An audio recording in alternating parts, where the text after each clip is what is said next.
ഗാഠനിദ്ര. ആർക്കാണ് കിട്ടിയത്? ആണുങ്ങളുടെ വർഗത്തിന്. കിട്ടിയ കാലമേതാ? പെണ്ണുങ്ങൾ ഭൂമിയിൽ ഉണ്ടാകുന്നതിന് മുമ്പ് ആണുങ്ങൾ അനുഭവിച്ച മഹാഭാഗ്യം ഗാഠനിദ്ര. ദൈവം പറഞ്ഞു, പൊന്നുമോനെ ഉറങ്ങടാ ഉറങ്ങ്, നിന്റെ മനസ്സമാധാനത്തിലുള്ള ഒടുക്കത്തെ ഉറക്കം. ഉറക്കം കിട്ടാൻ വരുന്നവരണം സുഖമായിട്ട് കിടന്നുറങ്ങുക. അവൻ്റെ ഭാര്യയിലെടുത്തിട്ട് സ്ത്രീക്ക് ജന്മം കൊടുത്തു. അവളെ കണ്ടപ്പോൾ അവൻ ചിരിച്ചു.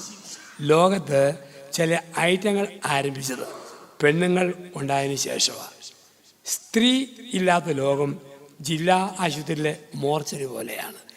ഐറ്റങ്ങൾ ആരംഭിച്ചത് പെണ്ണ് ഉണ്ടായതിനു ശേഷമാണ്. ചിരി, കരച്ചിൽ, നിലവിളി, നെഞ്ചത്തടി, ഏങ്ങലടി, ഇതെല്ലാം ആരംഭിച്ചത് വർത്തമാന ഭാഷയിൽ ആരംഭിച്ചതിന് പെണ്ണുങ്ങൾ ഉണ്ടായതിനു ശേഷമാണ്. സായിപ്പന്മാർ പറയും, പരദീസയിലെ ആദ്യ സംസാര ഭാഷ ഇംഗ്ലീഷ്. ഞെട്ടി എന്നിട്ട് ആദ്യം നോക്കുമ്പോൾ ഒരു സുന്ദരി പെണ്ണ് മുമ്പ് നിൽക്കുന്നു. അവൻ ഇംഗ്ലീഷിൽ സ്വയം പരിചയപ്പെടുത്തി. എങ്ങനെ? Madam, I am Adam. അങ്ങനെ ആരംഭിച്ചെന്ന മലയാള ഭാഷാപ്രേമികൾ പറയും, പരദീസയിലെ ആദ്യ ഭാഷ മലയാളം. ഞെട്ടി എന്നിട്ട് ആദ്യം നോക്കുമ്പോൾ പനങ്കല പോലത്തെ മുടി പാദം മുട്ടി കിടക്കുന്ന ഒരു മാതകത്തടമ്പ് മന്ദം മന്ദം നടന്നു നീങ്ങുന്നു. നീ പോകരുത്, ഇങ്ങോട്ട് വാ, വാ. അങ്ങനെ ഹൗവ എന്ന വാക്ക് ആരംഭിച്ചു, സംസാരം ആരംഭിച്ചു. ഒരു കാര്യം സത്യമാണ്, മലയാളിയേക്കാൾ കൂടുതൽ തമിഴന്മാർക്കറിയാം പെണ്ണുങ്ങൾ കൂടുതൽ വർത്തമാനം പറയും. അതുകൊണ്ട് തമിഴന്മാർ സ്വന്തം ഭാര്യയെ വിളിക്കുന്ന പേര് തന്നെ സംസാരം എന്നാണ്. രണ്ടും കൂടെ ഒത്തുപോകും. മനഃശാസ്ത്രം പറയുന്നത് ആണുങ്ങൾ ഒരു ദിവസം 7000 വർത്തമാനം പറയുമ്പം പെണ്ണുങ്ങൾ ഒരു ദിവസം 14,000 വാക്ക് പറയും. വർത്തമാനം മാത്രമല്ല, ആക്ഷൻ, ഗോഷ്ഠി, ചേഷ്ട എല്ലാം കൂടെ 14,000 7,000. ഭർത്താവ് ഇവിടുന്ന് തങ്കമണി വരെ പോയിട്ട് തിരിച്ചു വരുമ്പോൾ വഴി വെച്ച് അവൻ്റെ 6,500 സ്റ്റോക്കും തീർന്നുപോയി. പിന്നെ 500 ആകെ ഉള്ളൂ. പെരയ്ക്കത് വരുമ്പോഴോ ഭാര്യ 14,000 വരുമ്പം ഇവനാകെപ്പാടെ പഴയകാല വെല്ലുമിച്ചിമാരെ ഇടിയപ്പം ഉണ്ടാക്കുന്ന പോലെ ഞെക്കി മുക്കി മൂളി ഇത് പിണക്കമൊന്നുമല്ല, ഇത്രേ സ്റ്റോക്കുള്ളൂ, ബാക്കി തീർന്നുപോയി. ഇനി പെണ്ണുങ്ങൾക്ക് 14,000 ഉണ്ടോ തോന്നും. സ്ത്രീ വർത്താനം പറയുമ്പോൾ മിണ്ടായിരി, വാ അടയ്ക്കടി പറഞ്ഞേക്കല്ലേ. അങ്ങനെ വാ അടച്ചാൽ പിറ്റേ ദിവസം അവൾ 28,000 വാക്കുകൾ ഒറ്റ വരും. അതുകൊണ്ട് ഡെയിലി ഒരു 15 മിനിറ്റ് ഭർത്താവും ഭാര്യയും കൂടി മിണ്ടാൻ സമയം കണ്ടെത്തണം. ഒരു 15 മിനിറ്റ്.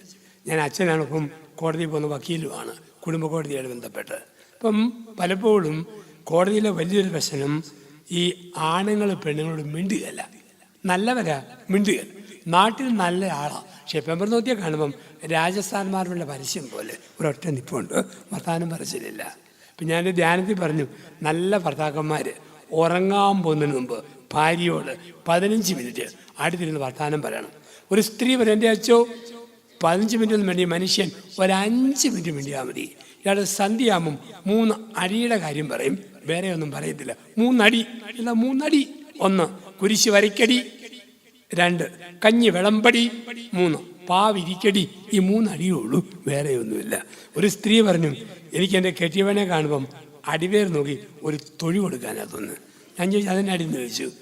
ആദ്യ രാത്രിയിൽ മുട്ടി ഒരുമി പുതപ്പിന് കീഴിൽ ചൂട് പഠിച്ച് കൊച്ചു വർത്താനം പറഞ്ഞ് കിടക്കാമെന്ന് ഓർത്തപ്പോൾ പാതിരാത്രി 12 മണിക്ക് ഇത് ഞാൻ ചാടി എഴുന്നേറ്റ് ചോദിക്കുക, ഡെൻമാർക്കിൻ്റെ തലസ്ഥാനം ഏതാടി? ഇന്നെ അച്ഛാ ഭൂമിശാസ്ത്രം പഠിക്കാനാണ് ഇയാൾ കെട്ടിക്കൊണ്ടത്. നീ എന്നോട് അങ്ങനെ ചോദിച്ചത്? എൻ്റെ അച്ഛ വിവാഹത്തിന് ഒരുക്കിയ മനഃശാസ്ത്രം പറഞ്ഞായിരുന്നു, വിഷയങ്ങൾ തീരുമ്പോൾ മനഃപൂർവ്വം വിഷയങ്ങൾ ഉണ്ടാക്കി വർത്തമാനം പറയണം. അപ്പം അവിടെ പൊതുവിജ്ഞാനം ടെസ്റ്റ് ചെയ്യാൻ വേണ്ടി വിഷയം എടുത്തതാ, ഇത്രയും വലിയ വിഷയമാണെന്ന് ഓർത്തില്ല. ഒരു ഭർത്താവ് ഭാര്യയോട് പറഞ്ഞു, ഞങ്ങൾ സ്റ്റാൻഡേർഡ് ആണുങ്ങൾ ഡെയിലി 7,000 വാക്ക് പറയുമ്പോൾ നിങ്ങൾ പൊട്ടിപ്പെണ്ണുങ്ങൾ 14,000 വാക്കാണ് പറയുന്നത്. ഭാര്യ പറഞ്ഞു, ഞങ്ങളുടെ കുഴപ്പമല്ല, തന്നെപ്പോലുള്ള കിഴങ്ങന്മാർ ഒരു കാര്യം പറഞ്ഞ് ബോധ്യപ്പെടുത്തണമെങ്കിൽ ഞങ്ങൾ പാവം പെണ്ണുങ്ങൾ എല്ലാം 2 പ്രാവശ്യം ആവർത്തിക്കണം. അങ്ങനെ 7,000 14,000 ആയതാ. അവൻ ചോദിച്ചു, എന്നാടി നീ പറഞ്ഞ് കണ്ടോ? അതുപോലും 2 പ്രാവശ്യം പറഞ്ഞാൽ പിടി കിട്ടത്തുള്ളൂ. ഇപ്പം സംസാരം ആരംഭിച്ചു, ചിരി ആരംഭിച്ചു, വർത്തമാനം ആരംഭിച്ചു, ദൈവം ചേർത്ത് വെച്ചു, ഒരു ഉടമ്പടിയായിട്ട് കുടുംബത്തെ ദൈവം സ്ഥാപിച്ചു. അതുകൊണ്ടാണ് ആദ്യ പുരുഷൻ ആദ്യ സ്ത്രീയെ കണ്ടപ്പോൾ പറഞ്ഞ വാക്കെന്താ? നരനിൽ നിന്നും എടുക്കപ്പെട്ടതുകൊണ്ട് നാരി എന്ന് വിളിക്കപ്പെട്ടു. തെളിച്ചു വായിക്കണം, തെളിച്ച് വിളിക്കണം. ഹൈറേഞ്ച് നമ്മുടെ ഈ ഭാഗത്ത് ചില ആണുങ്ങൾ അല്പം കുടിക്കുന്നവരും മുൻകോപമുള്ളവരുമുണ്ട്. ഈ കുടിയും മുൻകോപവും ഒരുമിച്ച് വരുമ്പം പല ആണുങ്ങളും രായയുടെ അടിയിലുള്ള കുനിപ്പ് കാണിയല്ല, ബാക്കിയേ കാണത്തുള്ളൂ. അപ്പം നരനും നരിയുമായി, പുരുഷനും സ്ത്രീയുമായി ദൈവം സൃഷ്ടിച്ചു ഉടമ്പടിയായിട്ട്. ഉൽപ്പത്തി പുസ്തകം 3 ഉടമ്പടികളാണ്.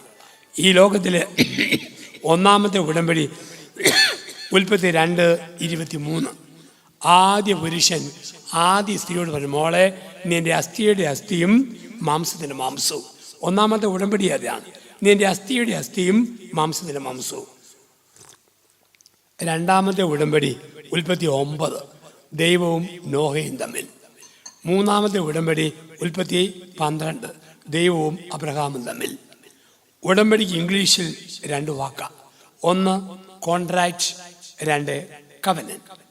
2 വശത്തും മനുഷ്യനാണെങ്കിൽ കോൺട്രാക്റ്റ്, ഒരു വശത്ത് മനുഷ്യനും മറുവശത്ത് ദൈവവുമാണെങ്കിൽ കവനന്റ്.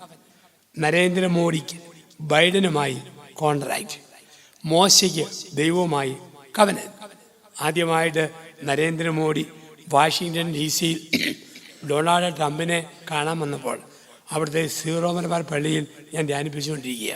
ഇപ്പം ട്രംപിനെ കാണാൻ വേണ്ടി മോദി വന്നപ്പോൾ നമ്മുടെ ആൾക്കാരെന്ന് പ്രാർത്ഥിക്കുന്നു കേട്ടു, കർത്താവായ ദൈവമേ, ആദിയിൽ നിന്നും വ്യാധിയിൽ നിന്നും മോദിയിൽ നിന്നും ഞാൻ രക്ഷിക്കണേ. ഇതായിരുന്നു അന്നത്തെ പ്രാർത്ഥന. ഇപ്പം മോദിക്ക് ബൈഡനുമായി കോൺട്രാക്റ്റ്, മോശയ്ക്ക് ദൈവവുമായി കവനന്റ്. ഈ നാട്ടിലെ ഹിന്ദുക്കളുടെ കല്യാണം contract 1848 Indian Hindu marriage act പ്രകാരമാണ് ഹിന്ദുവിൻ്റെ കല്യാണം. അതിന് പ്രകാരം ഭർത്താവിനെയും മക്കളെയും നോക്കാത്ത ഭാര്യയെ കെട്ടിയവൻ ഉപേക്ഷിക്കാം, ഭാര്യയെയും മക്കളെയും നോക്കാത്ത കെട്ടിയവനെ ഭാര്യയ്ക്ക് ഉപേക്ഷിക്കാം. അതുകൊണ്ടാണ് RSS മോഹൻ ഭാഗവത് ഡൽഹി പറഞ്ഞത്, കുടുംബം നോക്കാത്ത ഭാര്യ കുടുംബം നരകവാക്കും, കുടുംബം നോക്കാത്ത ഭർത്താവ് കുടുംബം നരകവാക്കും, അവർ പിരിയുന്നതാ നല്ലത്. ഹിന്ദുക്കൾക്ക് എളുപ്പമാണ്, മുസൽമാനോ ശരീഅത്ത് നിയമമാണ്. ഒരു സമയത്ത് 4 ഭാര്യമാരെ കൊണ്ട് നടക്കാം. ഇനി സിവിൽ കോഡ് വരുമ്പോഴത്തേക്ക് ഏറ്റവും പ്രശ്നം അവർക്കാണ് വരിക. 1 കൂടുതലായാൽ ജയിലിൽ അടയ്ക്കപ്പെടും. ഒരു യൂണിഫോം സിവിൽ കോഡാണ് വരിക. അപ്പോൾ അവർക്കാണ് ഏറ്റവും ബാധിക്കുന്നത് ആ സമൂഹത്തെയാണ്. ഒരു ഭാര്യ കൂടുതലായാൽ അത് ദേശീയാവൃത്തിയുടെ പേരിൽ രാജ്യത്തിലൊക്കെ കേസായിട്ടാണ് മാറുക. അപ്പോൾ അവർക്ക് 4 ഉണ്ടോ ഒരാളെ വിടാൻ തലാഖ് തലാഖ് തലാഖെന്ന് 3 പ്രാവശ്യം ചെല്ലിയാൽ തലേ കയറിയവളെ ഇറക്കി വിടാം. പക്ഷെ നമുക്കോ കവനന്റ്. ഒരു വശത്ത് ദൈവം മിശിഹ ഭർത്താവ്, മറുവശത്ത് വധുവായ സഭ ഭാര്യ. അതുകൊണ്ടാണ് കത്തോലിക്കനെ സംബന്ധിച്ച് ക്രിസ്ത്യാനിയെ സംബന്ധിച്ച് ഡൈവോഴ്സ് ഇല്ല, ചുറ്റിയ പാമ്പ് കടിച്ചേ പോകും. മത്തായി 19:6. ദൈവം യോജിപ്പിച്ചത് മനുഷ്യൻ വേർപെടുത്തരുത്, ദൈവം യോജിപ്പിച്ച മനുഷ്യൻ വേർപെടുത്തരുത്. ഒരുത്തൻ കുടുംബ കോടതി വന്ന് പറഞ്ഞു, ബഹുമാനപ്പെട്ട കോടതി, എനിക്ക് ഡൈവോഴ്സ് വേണം. കോടതി ചോദിച്ചു, എന്താ കാര്യം? വർഷം എത്രയായി കല്യാണം കഴിഞ്ഞിട്ട്? അവൻ പറഞ്ഞു 15 വർഷം. മക്കളോ 3 മക്കളും 15 വർഷമായപ്പോഴാണ്. കല്യാണം കഴിഞ്ഞ ആദ്യ നാളുകളിൽ ചിന്തിക്കാൻ മേലായിരുന്നു. അവൻ പറഞ്ഞു, ആദ്യ രാത്രി കഴിഞ്ഞപ്പോൾ മുതൽ ഡൈവോഴ്സ് ആഗ്രഹിച്ച. അതെന്താ? അവൾ അടച്ചുറ്റി മുടച്ചട്ടി കപ്പ് സ്പൂണ് പോർക്ക് ഗ്ലാസ് എടുത്ത് എനിക്കിട്ട് ഏറോടേറ്. ജഡ്ജി പറഞ്ഞു 15 വർഷം സഹിച്ചാൽ ഇപ്പോൾ എന്താ? അയാൾ പറഞ്ഞു, ബഹുമാനപ്പെട്ട കോടതി, അടുത്തിടെ അവൾക്ക് ഉന്നമായിട്ട് വരുന്നു, തിരുനാൾ കൊള്ളുകയല്ലായിരുന്നു, ഇപ്പോൾ ഉന്നമായിട്ട് വരുന്നു. പക്ഷെ ജഡ്ജിക്ക് മുറിക്കാൻ മടി. ജഡ്ജി പറഞ്ഞു, 3 മക്കളുണ്ടല്ലോ, കൃത്യം പപ്പാതി മുറിക്കാമെങ്കിൽ വീതം വെക്കാം, വെട്ടി മുറിക്കാൻ പറ്റുമോ? അവൻ ബിരുദന. അവൻ പറഞ്ഞു, ബഹുമാനപ്പെട്ട കോടതി, 1 വർഷം കൂടെ തന്നാൽ മതി, ഞാൻ അഡ്ജസ്റ്റ് ചെയ്തോളാം. അവളെയും കൂട്ടിപ്പോയി. താമസിയാതെ ഗർഭിണിയായി. പ്രസവം കഴിഞ്ഞ് 21-ാം ദിവസം ഡൈവോഴ്സിൻ്റെ ഫൈനൽ ഡേറ്റ്. അവൻ നോക്കി നിൽക്കുക. 4ാമത്തെ പ്രസവത്തിൽ 4ാമത്തെ കുഞ്ഞാകുമ്പം 2 പകുക്കാം. പക്ഷെ അവൻ്റെ ഗതികേട്, അവൻ്റെ കഷ്ടകാലത്തിന് അവൾ 4ാമത് പ്രസവിച്ച് ഇരട്ടപ്പിള്ളേർ 5 പോയെന്ന. ദൈവം യോജിപ്പിച്ചത് മനുഷ്യൻ വേർപെടുത്തരുത്. ദൈവം സ്നേഹക്കൂടായ്മയായിട്ട് ജീവിതത്തെ സ്ഥാപിച്ചു. ഇവിടെയാണ് പറയുന്നു, ആ സ്നേഹത്തിൽ പുരുഷനും സ്ത്രീയും നഗ്നരായിരുന്നു, ലജ്ജ തോന്നിയില്ല. അതിൻ്റെ അർത്ഥം എന്താ? തുണിയില്ലെന്നല്ല. ഭാര്യയെ ഒളിക്കാൻ കാശിടപാട്, കത്തിടപാട്, ഫോൺ വിളി, സുഹൃത്ത് ബന്ധങ്ങൾ ഭർത്താവിനില്ല. ഭർത്താവിനെ ഒളിക്കുന്ന കാശിടപാട്, വാട്സപ്പ് മെസ്സേജ്, സൗഹൃദങ്ങൾ ഭാര്യയ്ക്കില്ല. നേരെ വാ നേരെ പോ. നഗ്നരായിരുന്നു, ലജ്ജ തോന്നിയില്ല. പരിപൂർണ സ്വാതന്ത്ര്യം. നഗ്നരാണെങ്കിലും ലജ്ജ തോന്നാത്ത ഒരു കൂട്ടം ആൾക്കാർ നമ്മുടെ ഇടയിലുണ്ട്. അതാരാണ്? കൊച്ചു പിള്ളേർ. ചില പിള്ളേരും ഒരു നൂൽ ബന്ധമില്ലാതെ പോകുന്ന കാണാം. ഒരു നാണവുമില്ല. പോകുന്ന കണ്ടാൽ തോന്നും കാർഗിൽ യുദ്ധത്തിൽ പങ്കെടുക്കാൻ പട്ടാളക്കാരൻ പോകുന്ന പോലെ കൈയും വീശി. ഞാൻ വീട്ടിൽ ചെന്ന് വെഞ്ചരിക്കാൻ വേണ്ടി ഓരോ മുറിയും വെഞ്ചരിച്ച് പോയപ്പോൾ ഒരു 3 വയസ്സുകാരൻ പൊന്നരിങ്ങാണം മാത്രം വിട്ട് നൂൽ ബന്ധമില്ലാതെ അച്ഛൻ്റെ പിറകെ പരേഡ് നടത്തുന്നു. ഇപ്പം തള്ള പറഞ്ഞു, ചേർക്ക നാണമില്ലേ? ഒരച്ഛൻ വന്ന് കണ്ടില്ലേ? അകത്തു പോയി ഇതൊരു ഇട്ടുകൊണ്ട് വാടാ. പോയി ആഘോഷമായിട്ട് കാലേ 2 ചെരുപ്പ് ഇട്ടുണ്ടോ? ഇത് മതിയോ? ഒളിക്കാനും മറയ്ക്കാനുമില്ല. കള്ളുകുടിയന്മാർക്കുണ്ട് ഈ സ്വാതന്ത്ര്യം. കള്ളുകുടിയന്മാർക്കുണ്ട് ഈ സ്വാതന്ത്ര്യം. ഒളിക്കാനുമില്ല, മറയ്ക്കാനുമില്ല. അപ്പം ഈ ഒരു സ്വാതന്ത്ര്യം ദമ്പതികൾക്കിടയിൽ വേണം. ഭർത്താവിനെ ഒളിക്കാൻ ഭാര്യയ്ക്കൊന്നുമില്ല, ഭാര്യ ഒളിക്കാൻ ഭർത്താവിനൊന്നുമില്ല. അതാണ് കുടുംബത്തെ സ്വർഗമാകുന്ന ഘടകം എന്ന് പറയുക. പരിശുദ്ധനായ ഫ്രാൻസിസ് മാർപ്പാപ്പ COVID-19 കാലഘട്ടത്തിൽ ലോകമാസകലമുള്ള ദമ്പതിമാർക്ക് വേണ്ടി ഒരു ധ്യാനം നടത്തി. ആ ചിന്തകളാണ് ഈ നിമിഷങ്ങളിൽ ഞാൻ നിങ്ങളോട് തുടർന്ന് പങ്കുവയ്ക്കുക. പരിശുദ്ധനായ മാർപ്പാപ്പ പറഞ്ഞു, പഴയ നിയമത്തിലെ 10 പ്രമാണങ്ങൾ പുതിയ നിയമത്തിൽ ദമ്പതികൾ പാലിക്കണം. പഴയ നിയമത്തിലെ 10 കൽപ്പനകൾ. 1, ദൈവമായ കർത്താവ് ഞാനാണ്, ഞാനല്ലാതെ മറ്റു ദൈവം ഉണ്ടാകരുത്. കുടുംബത്തിൽ അനുഗ്രഹം വേണോ? പ്രാർത്ഥനയ്ക്ക് പ്രാധാന്യം കൊടുക്കണം. കുടുംബത്തിൽ പ്രാർത്ഥനയ്ക്ക് പ്രാധാന്യം കൊടുക്കണം. 20 മിനിറ്റ് പ്രാർത്ഥിക്കുമ്പോൾ 5 പ്രാവശ്യം ഫോൺ എടുക്കാൻ പോകരുത്. മൊബൈൽ ഫോൺ പ്രാർത്ഥനാ സമയത്ത് സൈലൻറ്റ് മോഡിലിടണം. ലാൻഡ് ഫോണിൻ്റെ റിസീവർ ഇറക്കി വെക്കണം. ദൈവത്തെ ഗൗരവമായിട്ട് കാണണം. സീരിയലും മറ്റും പ്രാർത്ഥനാ സമയം മോഷ്ടിക്കരുത്. കുറേ വർഷങ്ങൾക്ക് മുമ്പ് ഞാൻ എൻ്റെ അമ്മയുടെ ആങ്ങളെ ഫോണിൽ വിളിച്ചു രാത്രി. പങ്കിള് പറഞ്ഞു, മോനെ കുറച്ച് കഴിഞ്ഞ് വിളിക്കാവോ? ഞാനും മോൻ്റെ അമ്മായിയും കൂടി പരസ്പരം കണ്ടുകൊണ്ടിരിക്കുകയാണ്. ഞാനോട് തമ്മിൽ കാണുക. പിന്നെയാണ് മനസ്സിലായത് അന്നത്തെ ഒരു സീരിയലിൻ്റെ പേരായിരുന്നു പരസ്പരം. 2 പേരും ഇതും കണ്ടുകൊണ്ടിരിക്കുന്നു. സീരിയൽ സമയങ്ങൾ. കുടുംബത്തിൽ ദൈവത്തിന് 1-ാം സ്ഥാനം കൊടുക്കുമ്പോൾ ഭർത്താവ് ഭാര്യയെ പ്രോത്സാഹിപ്പിക്കും, ഭാര്യ ഭർത്താവിനെ പ്രോത്സാഹിപ്പിക്കും, നല്ല വാക്ക് പറയും. ദൈവത്തിന് സ്ഥാനം കൊടുക്കുമ്പോൾ ഭാര്യയ്ക്ക് വില കൊടുക്കും, ഭർത്താവിന് വില കൊടുക്കും. 100 ഭർത്താക്കന്മാരെയും 100 ഭാര്യമാരെയും ഭരണങ്ങാൻ അസീസി ധ്യാനബന്ധത്തിൽ ഞാൻ ധ്യാനിപ്പിക്കുകയായിരുന്നു. കുടുംബ വിശദീകരണ ധ്യാനം. 65 വയസ്സ് പ്രായം വരുന്ന ഭർത്താവും ഭാര്യയും കൂടി കൗൺസിലിങ്ങിന് മുറി കയറി വന്നു. ഞാൻ 2 പേരെ ശ്രദ്ധിച്ചു നോക്കി. വർത്താനം പറയുമ്പം പിടികിട്ടി. കെട്ടിയവൻ നല്ല ആളാണ്, പക്ഷെ ഒരു നല്ല വാക്ക് ഒരിക്കലും ഭാര്യയോട് പറയല. ഭാര്യയ്ക്കാണല്ലോ നല്ല വാക്ക് കേൾക്കാനും വല്ലാതെ ആഗ്രഹം. ഇപ്പം ഞാൻ പറഞ്ഞു, ഭാര്യ ചക്കുകുരുമാങ്ങ കറി വെച്ച് തരുമ്പോൾ കൊള്ളാവല്ല മോളേന്ന് ഒരു നല്ല വാക്ക് പറയണം. തുണി അലക്കുമ്പം നല്ലത് പറയണം. കറി ഒലത്തുമ്പം നല്ലത് പറയണം. കെട്ടിയവൻ പറഞ്ഞു, ഞാൻ മാത്രമല്ല അവളും പിള്ളേരും കൂടി തിന്നുന്നില്ലേ, ഞാൻ തന്നെ നല്ലത് പറയണോ? ഇവനെ പറയണം. മുരിങ്ങക്കായും ചെമ്മീനും കറി വെച്ചാൽ രാഷ്ട്രപതി ദ്രൗപദി മുർമുവിൻ്റെ അവാർഡ് ഭാര്യയ്ക്ക് കിട്ടിയതല്ല. കെട്ടിയവൻ്റെ നല്ല വാക്കേ ഉള്ളൂ. സമ്മതിച്ച് പോയി. വെള്ളിയാഴ്ച ധ്യാനം കഴിഞ്ഞ് പോയി. എന്നും രാത്രി 8 മണിക്ക് അത്താഴമാണ്. തിങ്കൾ രാത്രി 8 മണിക്ക് അത്താഴം കാത്തിരിക്കുകയാണ്. സാധാരണ ഐറ്റം ചൂട് കഞ്ഞി, ചെറുപയർ തോരൻ, തേങ്ങാച്ചോട ചമ്മന്തി, കടുകുമാങ്ങ, ഇതൊക്കെയാണ്. ഇതും കാത്തിരിക്കുമ്പോൾ 8 മണിക്ക് ഭാര്യ ഒരു പ്ലേറ്റ് നിറയെ കുഴച്ച് വെച്ച് ചക്കപ്പുഴുക്കും ഒരു പാത്രം നിറയെ വറുത്തരച്ച് കോഴിക്കറിയായിട്ട് വരുന്നു. കഞ്ഞിയും ചമ്മന്തിയും കാത്തപ്പഴ ചക്കപ്പുഴുക്കും കോഴിക്കറിയും. സന്തോഷമായി. ഇയാൾ മുഴുവൻ കഴിച്ചു. പ്ലേറ്റ് പഠിച്ചു നോക്കി. കറി മൊത്തം കൂടി അരപ്പം നീട്ടി നോക്കി. അപ്പോഴാണ് ഓർത്തത്, അച്ഛൻ പറഞ്ഞ കാര്യം ഒരു നല്ല വാക്ക് പറയണ്ടേ. അവൻ പറഞ്ഞു, എൻ്റെ ലിസിമോളെ കഴിഞ്ഞ 31 വർഷത്തെ ദാമ്പത്യത്തിൽ ആദ്യമായിട്ടാണ് ഇത്രയും രുചിയുള്ള ഒരു നല്ല ഭക്ഷണം ഇങ്ങനെ ഉണ്ടാക്കാല്ലേ. എന്നാ രുചിയാടി. അവളൊറ്റ കരച്ചിൽ. ഇതിനാടി കരയുന്നത്. പുതമ്പരാജൻ പറഞ്ഞതായിരുന്നു നല്ലത് പറയണമെന്ന്. ഭാര്യ പറഞ്ഞു, അച്ഛൻ പറഞ്ഞത് ശരിയാ. ഈ 3 പതിറ്റാണ്ട് കാലം ഞാൻ തനിക്ക് വെച്ച് വിളമ്പി തന്നിട്ടും ഒരു നല്ല വാക്ക് പോലും പറഞ്ഞിട്ടില്ല. അയൽവക്കത്തെ ആൻസമ്മയുടെ ചക്കപ്പുഴുക്കും കോഴിക്കറിയും വന്നപ്പോഴല്ലേ തനിക്ക് നല്ലത് പറയാൻ തോന്നിയത്. ഇത് എവിടെ നിന്ന് വന്നു കിട്ടി എന്നുകൂടെ ഓർക്കണം. ഇപ്പം നല്ല വാക്ക് പറയണം, പ്രോത്സാഹന വാക്ക് പറയണം, പ്രശംസിക്കണം, പ്രോത്സാഹിപ്പിക്കണം. ദൈവത്തിന് 1-ാം സ്ഥാനം കൊടുക്കുമ്പോൾ. 2, കർത്താവിൻ്റെ നാമം വൃഥാ പ്രയോഗിക്കരുത്. കർത്താവിൻ്റെ നാമം വൃഥാ പ്രയോഗിക്കരുത് എന്ന് പറഞ്ഞാൽ ദൈവത്തിൻ്റെ നാമം മലിനമാക്കുന്ന ചീത്ത വാക്കുകൾ വായിൽ നിന്ന് വരരുത്. ചില നല്ല കെട്ടിയവനും കെട്ടിയവളുവാ വാ പൊളിച്ചാൽ തെറി വിളിക്കുന്ന ഭർത്താക്കന്മാരെ കേട്ടിട്ടുണ്ട്. ഒരു സ്ഥലത്ത് ഞാൻ പറഞ്ഞു, നല്ല ഭർത്താക്കന്മാർക്ക് ഭാര്യയെ നേടാൻ ആഗ്രഹമുണ്ടെങ്കിൽ അവളുടെ പേരിനോട് ചേർത്ത് മോളെ മോളെ എന്ന് വിളിക്കണം. അത് പെണ്ണുങ്ങൾക്ക് ഇഷ്ടമാണ്. ജെസിയാണോ ജെസിമോളെ, ടെസിയാണോ ടെസിമോളെ, ജാസ്മിനാണോ ജാസ്മിൻ മോളെ, മിനിയാണോ മിനി മോളെ, മോളിയാണോ മോളുടെ മോളെ എന്ന് വിളിച്ചാൽ അത് വലിയ സന്തോഷം. അപ്പോൾ ഒരു സ്ത്രീ പറഞ്ഞു, എൻ്റെ അച്ചു ഒരു ധ്യാനവും കൂടെ ഉണ്ട്. കല്യാണം കഴിഞ്ഞ് 1 വർഷം കഴിഞ്ഞപ്പോൾ മുതൽ എൻ്റെ ഭർത്താവ് എന്നെ മോളെ മോളെ എന്ന് വിളിക്കും. പക്ഷെ ആരംഭത്തിൽ വേറെ അതുകൊണ്ട് പൂരിപ്പിച്ചിട്ട് അവസാനമാണ് മോളെ എന്നുള്ള വിളി വരിക. മോശമായ വാക്കുകൾ പറയല്ലേ. മലയാളത്തിൻ്റെ പ്രത്യേകത ഏതക്ഷരം കൊണ്ടും തെറി ഉണ്ടാക്കാൻ പറ്റുന്ന ശ്രേഷ്ഠ ഭാഷയാണ് നമ്മുടെ ഭാഷ. ലുത്തിനിയ പോലെ, ഉണ്ണപ്പടിക പോലെ. ഗിന്നസ് ബുക്കിലെ ഏറ്റവും കൂടുതൽ തെറി കാസർഗോഡുകാരൻ ക്രിസ്ത്യാനി കുടുംബനാഥൻ്റെ തെറിയ. ഒരു തെറിയുടെ നീളം 1 മിനിറ്റ് 3.5 സെക്കൻഡ്.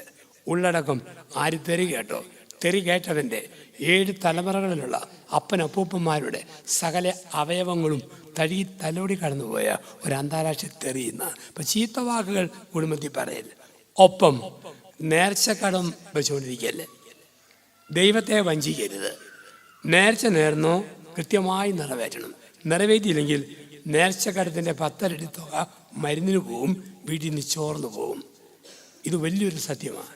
ഒരാൾ നേർന്നു വേളാങ്കണ്ണി പോയി 2000 രൂപ നേർച്ചയിട്ട് കുർബാന കണ്ടേക്കാം. നേർന്നപ്പം പൈസ ഉണ്ടായിരുന്നു, പക്ഷെ പിന്നീട് സാമ്പത്തികമായി തകർന്നുപോയി, പൈസയില്ല. ആ നേർച്ചക്കടവും വീടി. കാശിലെ നേർച്ചക്കടം കടവാടിൽ തീർന്നു. കയ്യിൽ ഉണ്ടായിട്ട് വെച്ച് വീട്ടില്ലെങ്കിൽ അത് പാപമാണ്. ഉണ്ടായിട്ട് +2 എൻ്റെ കുട്ടി പാസ്സായാൽ വേളാങ്കണ്ണി പോയി കുരിശിന് വഴിയും നടത്തി കൊന്തയും ചൊല്ലി പ്രാർത്ഥിച്ചു പോരാം, ഒരു 2000 രൂപ നേർച്ചയിട്ടേക്കാം. ഇങ്ങനെ തീരുമാനിച്ചു. പക്ഷേ കുട്ടി +2 കഴിഞ്ഞു, ഡിഗ്രി കഴിഞ്ഞു, എല്ലാം കഴിഞ്ഞു. പക്ഷെ ഇന്ന് വരെ വേളാങ്കണ്ണി പോയിട്ടില്ലെങ്കിൽ, പോകാൻ പറ്റിയില്ലെങ്കിൽ വേളാങ്കണ്ണിക്ക് പോകുന്ന ആളുടെ കയ്യിൽ നേർച്ച തുകയും ആകുന്ന വണ്ടിക്കൂലിയും ചെലവ് കാശും കൊടുത്ത് വേളാങ്കണ്ണി പള്ളി തന്നെ ഇടണം. അതിന് പകരം എടവപ്പള്ളി കൊടുത്താൽ പോരാ. എടവപ്പള്ളി കൊടുത്താൽ ഔദാര്യം. നേർച്ച എവിടെ നേർന്നു അവിടെ നിറവേറ്റിയിരിക്കണം. ഒരാൾ ഒരു പാവപ്പെട്ട പിന്നെ കെട്ടിക്കാൻ കൊടുത്തേക്കാൻ പൈസ, അത് ഔദാര്യം, നേർച്ചയല്ല. ദൈവത്തോട് കൊടുത്ത വാക്ക് അതുപോലെ പാലിക്കണം. ഇനി പറ്റുന്ന നേർച്ചകളെ നേരാവൂ. ചുമ്മാ നേർച്ചക്കടം വെച്ചുകൊണ്ടിരിക്കരുത്. നിങ്ങൾക്ക് നേർച്ചക്കടം ഉണ്ടോ? വികാരിച്ചോടൊക്കെ ചോദിച്ച് ആ നേർച്ചക്കടം ഇളച്ചു മേടിക്കണം. ചുമ്മാ ചാടി നേരരുത്. കയ്യാലൊരു ചെറിയ ചൊറി വന്നാൽ, എൻ്റെ കർത്താവേ ഇത് നീ സുഖപ്പെടുത്തുവാണെങ്കിൽ ഇസ്രയേലിൽ യോർദാൻ നദി പോയി നീന്തിക്കോളാവുന്നു. കിളിയാറകണ്ടത്തിരുന്ന് ആരും നേർന്നേക്കല്ല്. പോകാൻ സാധ്യതകൾ ചെയ്താൽ മതി. പറയണം, എൻ്റെ കർത്താവേ ഇത് സോപ്പിടുവാണെങ്കിൽ ഷവറിന് കീഴിൽ നിന്ന് സോപ്പ് പതച്ച് കുളിക്കുമ്പം നിന്നെ ഓർത്തുകൊണ്ട് പതച്ച് കുളിച്ചോളാം. അത്രയും പറഞ്ഞാൽ മതി. പറ്റുന്ന നേർച്ചകളെ നേരാവൂ. കർത്താവിൻ്റെ നാമം മൃതാ പ്രയോഗിക്കൽ. 3, കർത്താവിൻ്റെ ദിവസം പരിശുദ്ധമായി ആചരിക്കണം. ദാമ്പത്യത്തിൽ കുടുംബത്തിൽ സമാധാനം വേണോ? 3-ാം പ്രമാണം. കർത്താവിൻ്റെ ദിവസം പരിശുദ്ധമായി ആചരിക്കണം. അത് ഞായറാഴ്ചയും കടവുള്ള ദിവസങ്ങളുമാണ്. ആ ദിവസങ്ങളിൽ ഞായറാഴ്ച കുർബാനയ്ക്ക് പറ്റുന്നിടത്തോളം സ്വന്തം പള്ളിയിൽ കുർബാനയ്ക്ക് പോകണം. സ്വന്തം പള്ളിയിൽ എൻ്റെ നേർച്ചയിടണം. ഞായറാഴ്ച സമയത്തിൻ്റെ അംശം പള്ളിക്ക് കൊടുക്കണം. ബെഞ്ചോ ഡെസ്കോ പിടിച്ചിടാനോ പള്ളിയുമായി ബന്ധപ്പെട്ട കൊച്ചു കാര്യങ്ങൾക്കോ സമയത്തിൻ്റെ അംശം കൊടുക്കണം. ആരോഗ്യത്തിൻ്റെ അംശവും കൊടുക്കണം. വേദപാഠം പഠിപ്പിക്കാം. വിൻസെൻ്റ് പോൾ, പിതൃവേദി, മാതൃവേദി, യുവജന പ്രസ്ഥാനം സമയത്തിൻ്റെ അംശവും ആരോഗ്യത്തിൻ്റെ അംശവും കൊടുക്കണം. 3, സ്വത്തിൻ്റെ അംശം. ഞായറാഴ്ച നമ്മൾ സ്വന്തം പള്ളിയിൽ നേർച്ചയിടണം. 10 ഇടാൻ പറ്റുന്ന ആൾ പള്ളിയല്ല ഇരിക്കേണ്ട ഒരു 50 ഇട്ടാൽ ദൈവം കാണും. 50 ഇടാൻ പറ്റുന്നവൻ 5 രൂപ ഒതുക്കിയാൽ ദൈവം കാണും. അമ്മയും 6 വയസ്സുള്ള മോനും പള്ളിയിൽ കഴിഞ്ഞ് വീട്ടിലേക്ക് പോവുക. അമ്മ പറഞ്ഞ, മോനെ എന്നാ ഉണക്കപ്പള്ളിയാണ്, ഓർഗന് ശബ്ദമില്ല, ഫാനിന് കാറ്റില്ല, ബെഞ്ചെ പൊടിയാണ്, കുർബാനയ്ക്ക് ഭക്തിയില്ല. ഉടനെ മോൻ്റെ മറുപടി, എൻ്റെ അമ്മേ 5 രൂപയ്ക്ക് ഇതിലും കൂടുതൽ എവിടെ കിട്ടാനായിട്ട്? കാരണം കാണുന്നുണ്ട് അമ്മ സ്ഥിരവിടുന്ന 5-ൻ്റെ നോട്ട്. സ്വത്തിൻ്റെ അംശം, ആരോഗ്യത്തിൻ്റെ അംശം, സമയത്തിൻ്റെ അംശം പള്ളിക്ക് കൊടുക്കണം. ഇത് കർത്താവിൻ്റെ ദിവസം. ഒപ്പം കർത്താവിൻ്റെ മണിക്കൂറും പരിശുദ്ധമായി ആചരിക്കണം. നിങ്ങളുടെ വീട്ടിൽ കർത്താവിൻ്റെ ഒരു മണിക്കൂർ വേണം. അതെപ്പോഴാണ്? രാത്രി 7-നും 9-നും ഇടയിൽ. 9 കഴിഞ്ഞാൽ നല്ല ഉറക്കം, 7-ന് മുമ്പ് ഒത്തിരി ജോലി. 7-നും 9-നും ഇടയിൽ 30 മിനിറ്റ് കൂടാതെയും 20 മിനിറ്റ് കുറയാതെയുള്ള ഒരു സന്ധ്യാപ്രാർത്ഥന വേണം. 30 കൂടാതെയും 20 കുറയാതെയുള്ള ഒരു സന്ധ്യാപ്രാർത്ഥന കുടുംബത്തിൽ നമുക്ക് അത്യാവശ്യമായിട്ട് നമ്മൾ വെച്ചിരിക്കണം. കുടുംബത്തിൽ ഒരു പ്രാർത്ഥന നമുക്ക് വേണം. ഈ പ്രാർത്ഥനയും തെളിച്ച് ചെല്ലണം. ചില വീട്ടിൽ ദൈവമേ എന്തെല്ലാം നൊവേനകൾ, സകല വിശുദ്ധന്മാർ, വാഴ്ത്തപ്പെട്ടവർ, വീഴ്ത്തപ്പെട്ടവർ, വീണിട്ട് പൊങ്ങിയവർ, പൊങ്ങിയിട്ട് വീഴുന്നവർ, ഇനിയൊന്നും ഒരാവശ്യമില്ല. ഉള്ളത് തെളിച്ച് ചെല്ലണം. ഒരു നൊവേന മതി, അത് തെളിച്ച് ചെല്ലണം. 5 എണ്ണം തെളിച്ച് ചെല്ലാവോ നിങ്ങളുടെ സൗകര്യം പോലെ. ചുമ്മാ കൊഞ്ഞനം കുത്തുന്ന പോലെ പ്രാർത്ഥന കൂട്ടരുത്. ദൈവം നമ്മൾ ആ ഗൗരവമുള്ളവരായിരിക്കണം. നമ്മൾ ചിലർ കൊന്ത ആദ്യം തെളിച്ച് ചെല്ലും. നന്മ നിറഞ്ഞ മറിയമേ നിനക്ക് സുസ്തി. ഒരെട്ടണം കഴിയുമ്പോൾ സ്പീഡ് കൂടും. നനഞ്ഞ മറിയമേ നിനക്ക് സുസ്തി. ഒരു 10 കഴിയുമ്പോൾ ഹൈ സ്പീഡാണ്. മനമറിഞ്ഞ മറിയമേ നിനക്ക് സുസ്തി. തെളിച്ച് ചെല്ലണം. വീട്ടിലെ അമ്മച്ചിയാണെങ്കിൽ 100 കൂട്ടം പണിയും കഴിഞ്ഞാൽ കോഴിയെ കൂട്ടിക്കയറ്റി, പന്നിയെ വേലി കയറ്റി, ആടിനെ അഴിച്ചു കയറ്റി, കറി വറുത്ത്, ചോറ് വറുത്ത്, തുണിയും പിഴിഞ്ഞു. അമ്മയുടെ നടുവിന് വേദനയുള്ളിൽ അമ്മ ലുത്തിനിയ ആർക്കും കൊടുക്കുകയില്ല. അമ്മയുടെ സ്വകാര്യ സ്വത്താണ്. അമ്മ മുട്ടുകുത്തി ലുത്തിനിയ ചെല്ലും. ഒരു പ്രത്യേക ട്യൂണുണ്ട് കേൾക്കാൻ. ആത്മജ്ഞാനപൂരപാത്രമേ വിമാനപാത്രമേ അദ്ഭുതമായ പാത്രമേ ദാവീനകോട്ടെ സ്നാലയമേ. അപ്പോഴാണ് അമ്മയുടെ നടുവിന് വേദന, ഞങ്ങളുടെ ഞെളിവിൻ്റെ കാരണമേ. അപ്പം നമ്മളുള്ളത് തെളിച്ച് അർത്ഥം മനസ്സിലാക്കി വൃത്തിയായിട്ട് നമ്മൾ ചെല്ലണം. കർത്താവിൻ്റെ ദിവസവും കർത്താവിൻ്റെ മണിക്കൂറും പരിശുദ്ധമായി ആചരിക്കണം. 4, മാതാപിതാക്കളെ ബഹുമാനിക്കണം. പ്രഭാഷകൻ 3:24. നല്ല കാലത്തോളം ഈ ഭൂമി ജീവിക്കേണ്ടതിന് അപ്പനെ ബഹുമാനിക്കണം, അമ്മയെ സ്നേഹിക്കണം. അപ്പനെ ബഹുമാനിക്കണം, അമ്മയെ സ്നേഹിക്കണം. നല്ല കാലത്തോളം ഈ ഭൂമിയിൽ നീ ജീവിക്കേണ്ടതിന്. കാർന്നോന്മാർക്ക് വിലയും നിലയും സ്ഥാനവും കൊടുക്കണം. നിങ്ങൾ ചെറുപ്പക്കാർ ദമ്പതിമാർ പ്രായമായ അപ്പനോടും അമ്മയോടും എങ്ങനെ പെരുമാറുമോ അത് നിങ്ങളുടെ കുഞ്ഞുങ്ങൾ കണ്ടുപഠിക്കും. 70 വയസ്സുള്ള വല്യപ്പൻ ചാരികസേന കാലം ഇരുന്ന് പത്രം വായിക്കുന്നു. 6 വയസ്സുള്ള പേരക്കുട്ടി പറഞ്ഞു, വല്യപ്പ കണ്ണടി ഊരിയിട്ട് കണ്ണൊന്നടയ്ക്കാവോ? വല്യപ്പൻ ചോദിച്ചു, കളിക്കാനാണോ? കണ്ണടച്ചാൽ പറയാം. വല്യപ്പൻ പറഞ്ഞു, പത്രവായന കഴിയിട്ടടാ, കണ്ണടയ്ക്കാം. 1/2 മണിക്കൂർ പത്രം വായിച്ചു, കണ്ണടി ഊരി വെച്ചു, വാടാ ഇനി കളിക്കാം. അവൻ വല്യപ്പൻ്റെ മടിയിൽ കയറ്റിയിരുന്നു. ശരിക്കും കണ്ണടഞ്ഞല്ലേ? അടഞ്ഞു. ഓ, ഇനി ഞങ്ങളുടെ വീട്ടിൽ സമാധാനമായെന്നാണ് തോന്നുന്നു. അതെന്നാടാ? എന്നും കിടക്കാൻ നേരത്ത് മമ്മി ഡാഡിയോട് പറഞ്ഞേക്കാം, വല്യപ്പൻ്റെ കണ്ണടഞ്ഞാൽ ഈ വീട്ടിൽ സമാധാനം ഉണ്ടാവും. നിങ്ങൾ എങ്ങനെ വർത്താനം പറയുന്നു നിങ്ങളുടെ കുഞ്ഞുങ്ങൾ കണ്ടുപിടിക്കുന്നു. ഞാൻ ഒരു പള്ളി ധ്യാനിപ്പിക്കാൻ ചെന്നപ്പോൾ ഒരു സംഭവം കേട്ടു. ഒരു വീട്ടിൽ 80 വയസ്സുള്ള വല്യപ്പൻ, ഒപ്പം പ്രായമുള്ള വല്യമ്മ, 3 കെടാമ്പുട്ടന്മാർ, ആമ്പിള്ളാരും ഭാര്യമാരും. അപ്പൻ്റെ പുറത്തിന് മുറിവുണ്ട്, അത് കരിയുന്നില്ല. ഈ ആമകൾക്കും ഭാര്യമാർക്കും അപ്പനെ ശുശ്രൂഷിക്കാൻ അറപ്പാ. 80 വയസ്സുള്ള അമ്മ കരിയാൻ പൊടിയിട്ട് കൊടുക്കുന്നു, തുണിമുക്കി തുടയ്ക്കുന്നു, ശരിക്കും ആവി പിടിക്കുന്നു. കഴിഞ്ഞ 3 മാസമായിട്ട് ഈ 3 ആമ്പിള്ളാർ അപ്പൻ്റെ മുറിയിൽ നിന്നും മാറിയല്ല, കട്ടിലേന്ന് മാറിയല്ല, അവിടെ തന്നെ കുത്തിയിരിക്കുക. ആൾക്കാർ അമ്മയോട് ചോദിച്ചു, കൂടിയ ഷെയർ വല്ലതും കൊടുക്കാമെന്ന് പറഞ്ഞു. ഇല്ല. കട്ടിയുള്ള ധ്യാനം വല്ലതും കൂടിയില്ല. പിന്നെ ഇവർക്ക് ഈ മാറ്റം. അമ്മ പറഞ്ഞു, ധ്യാനം കൂടിയിട്ടോ ഷെയർ കൊടുക്കാമെന്ന് പറഞ്ഞിട്ടുമല്ല. 3 മാസം മുമ്പ് നിന്റെ പൊടിക്കൈ കാണിച്ചു, അതിൻ്റെ ഇഫക്റ്റാ. എന്താ കാണിച്ചത്? 3 മാസം മുമ്പ് ഈ അപ്പനെ നോക്കാനായി സുന്ദരിയായ ഒരു ഹോം നേഴ്സിനെ കൊണ്ടുവന്ന് ഞാൻ നിർത്തി. പിന്നെ ഇവന്മാർ മുറിയിൽ നിന്ന് പോകത്തുമില്ല, കട്ടിയെന്നോട് പൊങ്ങത്തുമില്ല. സ്വന്തം അപ്പനെ നോക്കണമെങ്കിൽ ഒരു ഹോം നേഴ്സ് ബോണസ് പോയിൻ്റായിട്ട് വേണം. മാതാപിതാക്കളെ ബഹുമാനിക്കണം. കൊല്ലരുത്. മാർപ്പാപ്പ 2 വ്യാഖ്യാനങ്ങൾ നമുക്ക് തരുന്നു. 1, ഭ്രൂണഹത്യ, അബോർഷൻ നടത്തരുത്. 2, പരമാവധി മക്കൾക്ക് ജന്മം കൊടുക്കണം. ഒരു അമ്മ മരിക്കും എന്നുള്ള സാധ്യതയിൽ മാത്രമേ സഭയിൽ അബോർഷൻ അംഗീകരിച്ചിട്ടുള്ളൂ. ജെറമിയ 1:5. നിന്റെ അമ്മയുടെ ഉദരത്തിൽ ഉരുവാകപ്പെട്ട നിമിഷം തന്നെ ഞാൻ നിന്നെ അറിഞ്ഞു, തിരഞ്ഞെടുത്തു. ജീവൻ തന്ന ദൈവത്തിനെ ജീവൻ എടുക്കാൻ അവകാശമുള്ളൂ. ജീവൻ തന്ന ദൈവത്തിന് ജീവനെടുക്കാൻ അവകാശമുള്ളൂ. അപ്പോൾ തിന്മയുടെ കെട്ടുപാടുകൾ കുടുംബത്തിൽ ഉണ്ടാകരുത്. അങ്ങനെയുള്ള തിന്മ സമ്പത്തുള്ള കുടുംബത്തിൽ വന്നോ ഒരു പാവപ്പെട്ട സ്ത്രീയുടെ പ്രസവത്തിന് പണം ചെലവാക്കി പരിഹാരം ചെയ്യണം. പാവപ്പെട്ട പെൺകുട്ടിയെ പഠിപ്പിക്കാൻ സഹായിക്കണം. ഒരു പാവപ്പെട്ട കുടുംബത്തിലാണ് അബോർഷൻ നടന്നതെങ്കിൽ ദൈവകരുണയ്ക്കായിട്ട് യാചിക്കുക. നമ്മൾ പറയും കൊറോണ വൈറസ് ശാപത്തിൻ്റെ 2 വർഷം, 67 ലക്ഷം പേര് ഡയറക്റ്റ് വൈറസ് വഴിയും അല്ലാതെയും കൊല്ലപ്പെട്ടു കൊറോണ വൈറസിൽ. പക്ഷെ ഓർക്കുക, ആ 2 വർഷക്കാലങ്ങളിൽ ഈ ഭൂമിയിൽ 1,08,00,000 കുഞ്ഞുങ്ങൾ പിറന്നു. ഗർഭചിത്രം നിന്നുപോയി, ഭ്രൂണഹത്യയില്ല, അബോർഷൻ ക്ലിനിക്കില്ല. മരിച്ചതിൻ്റെ ഇരട്ടി കുഞ്ഞുങ്ങൾ ജനിച്ച വർഷം കൂടിയാണ്. അപ്പം കുഞ്ഞുങ്ങൾക്ക് ജന്മം കൊടുക്കണം, അവരെ നശിപ്പിക്കരുത്. പരമാവധി മക്കൾക്കും ജന്മം കൊടുക്കണം. ഇപ്പം എത്ര മക്കളെ നോക്കാൻ പറ്റുമോ അത്രയും മക്കൾ. ഇപ്പം കൃത്രിമ ജനന നിയന്ത്രണങ്ങൾ അരുത്, ഉണ്ടായ കുഞ്ഞിനെ നശിപ്പിക്കരുത്, ഇതാണ് കൊല്ലരുത്. 3 വിദ്യാഭ്യാസങ്ങൾ മക്കൾക്ക് കൊടുക്കണം.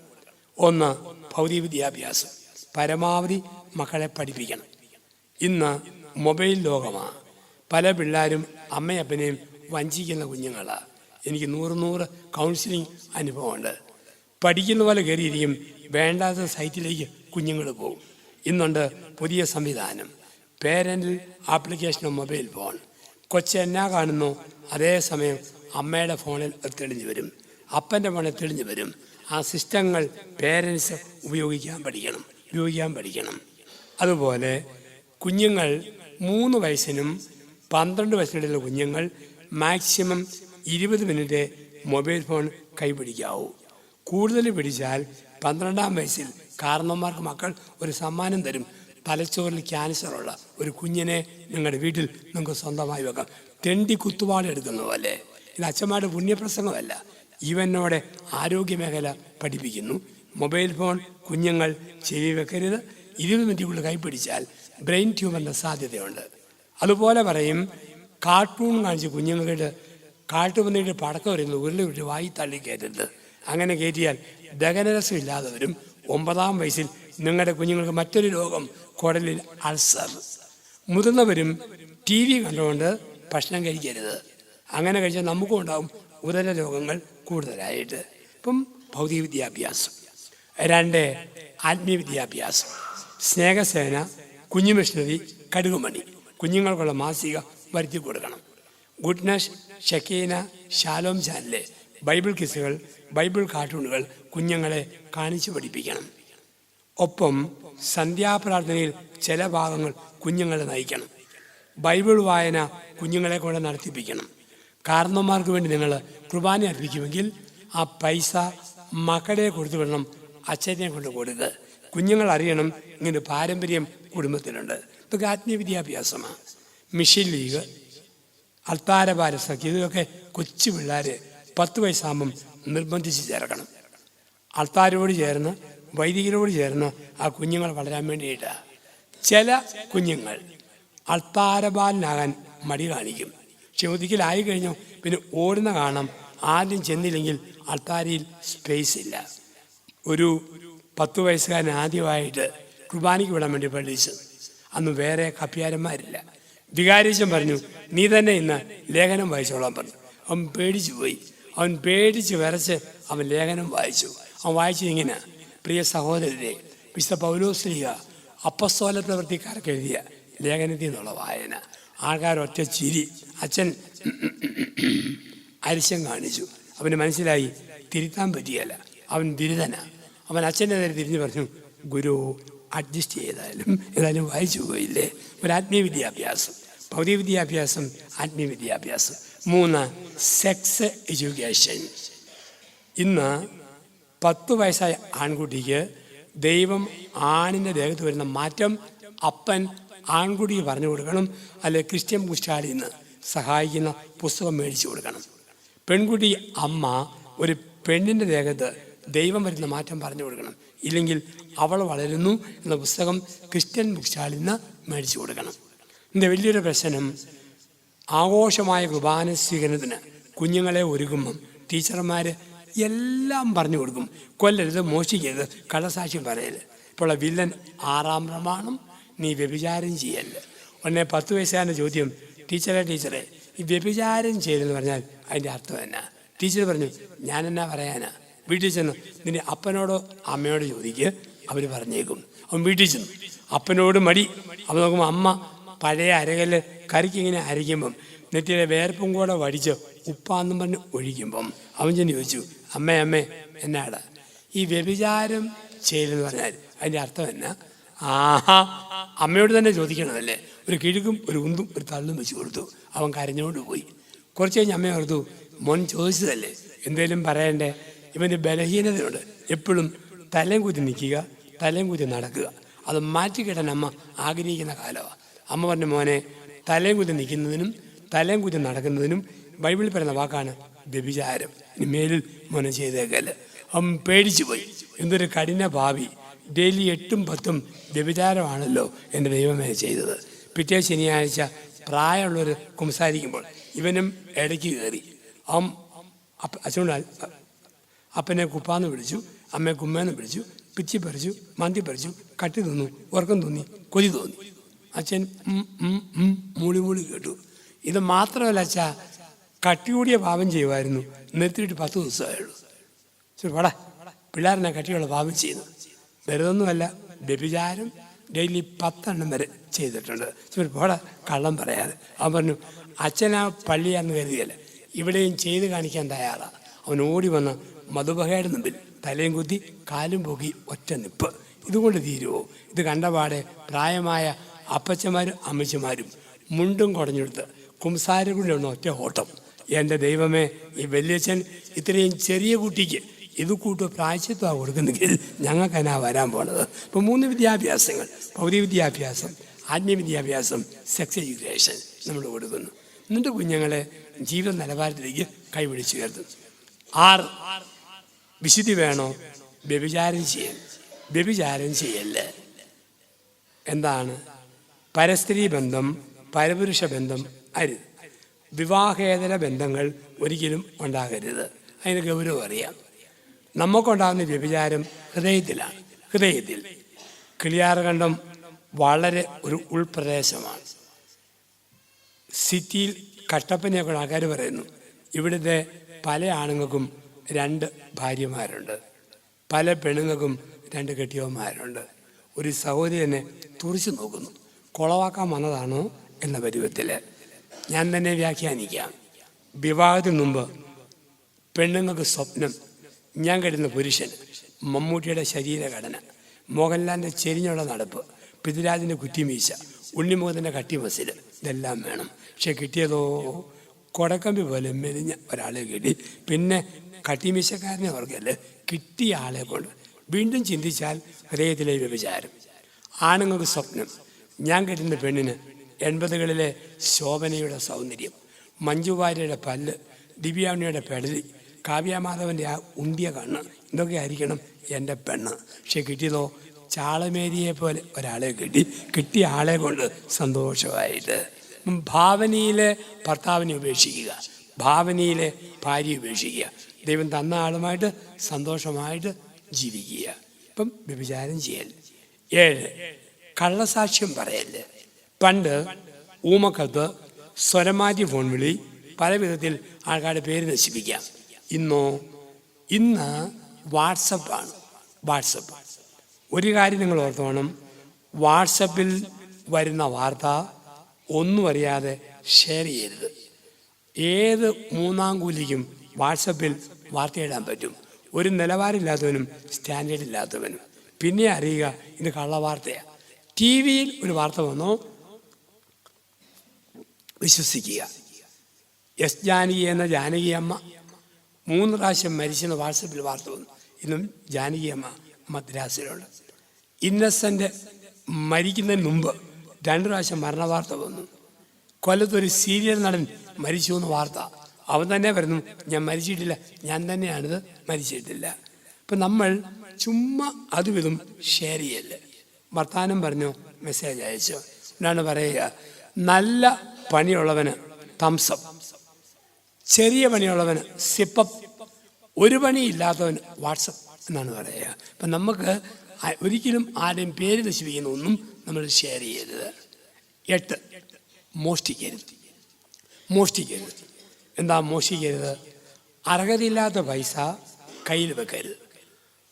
അട്ടപ്പാടിലെ ആദിവാസു മധു വിശന്നപ്പോൾ ഒരു റൊട്ടി എടുത്താൽ ദൈവത്തിന് മുമ്പാകെ മോഷണമല്ല. ഒരു മനുഷ്യന് ഭാര്യ, മക്കൾ, അപ്പനമ്മ എല്ലാം ഉണ്ട്, ഒരു പണിയും കിട്ടുന്നില്ല, 10 പൈസയില്ല.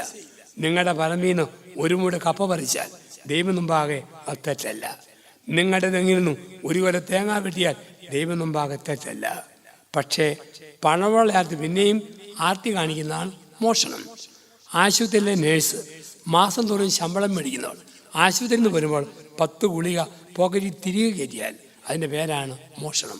കോൺട്രാക്ടർ സിമെൻ്റ് അമുക്കിയാൽ, എഞ്ചിനീയർ താറമുക്കിയാൽ അതിന് വിളിക്കും അത് മോഷണം. അർഹതയില്ലാതെ കൈവച്ചോ മോഷണം.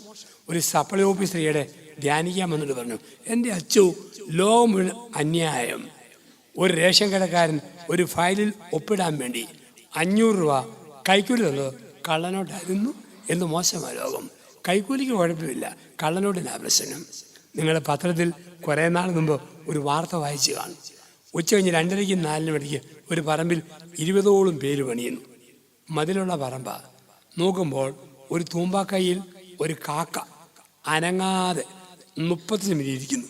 പണിസ്ഥലത്തെ തൂമ്പാക്കൈയിൽ പത്രക്കാർ തപ്പിച്ചു ചെന്നു. പണിസ്ഥലത്തെ തൂമ്പാക്കയിൽ എങ്ങനെയാ ഈ കാക്ക അനങ്ങാതിരിക്കുന്നത്? തപ്പി ചെന്നു. ചെന്നപ്പോഴാണ് മനസ്സിലായത് ഇതാരുടെ തൂമ്പായ? തൊഴിലുറപ്പ് പദ്ധതിക്കാരൻ്റെ തൂമ്പയാണ്. അത് കാക്കയ്ക്ക് 1/2 മണിക്കൂർ അനങ്ങാതിരിക്കാൻ പറ്റും.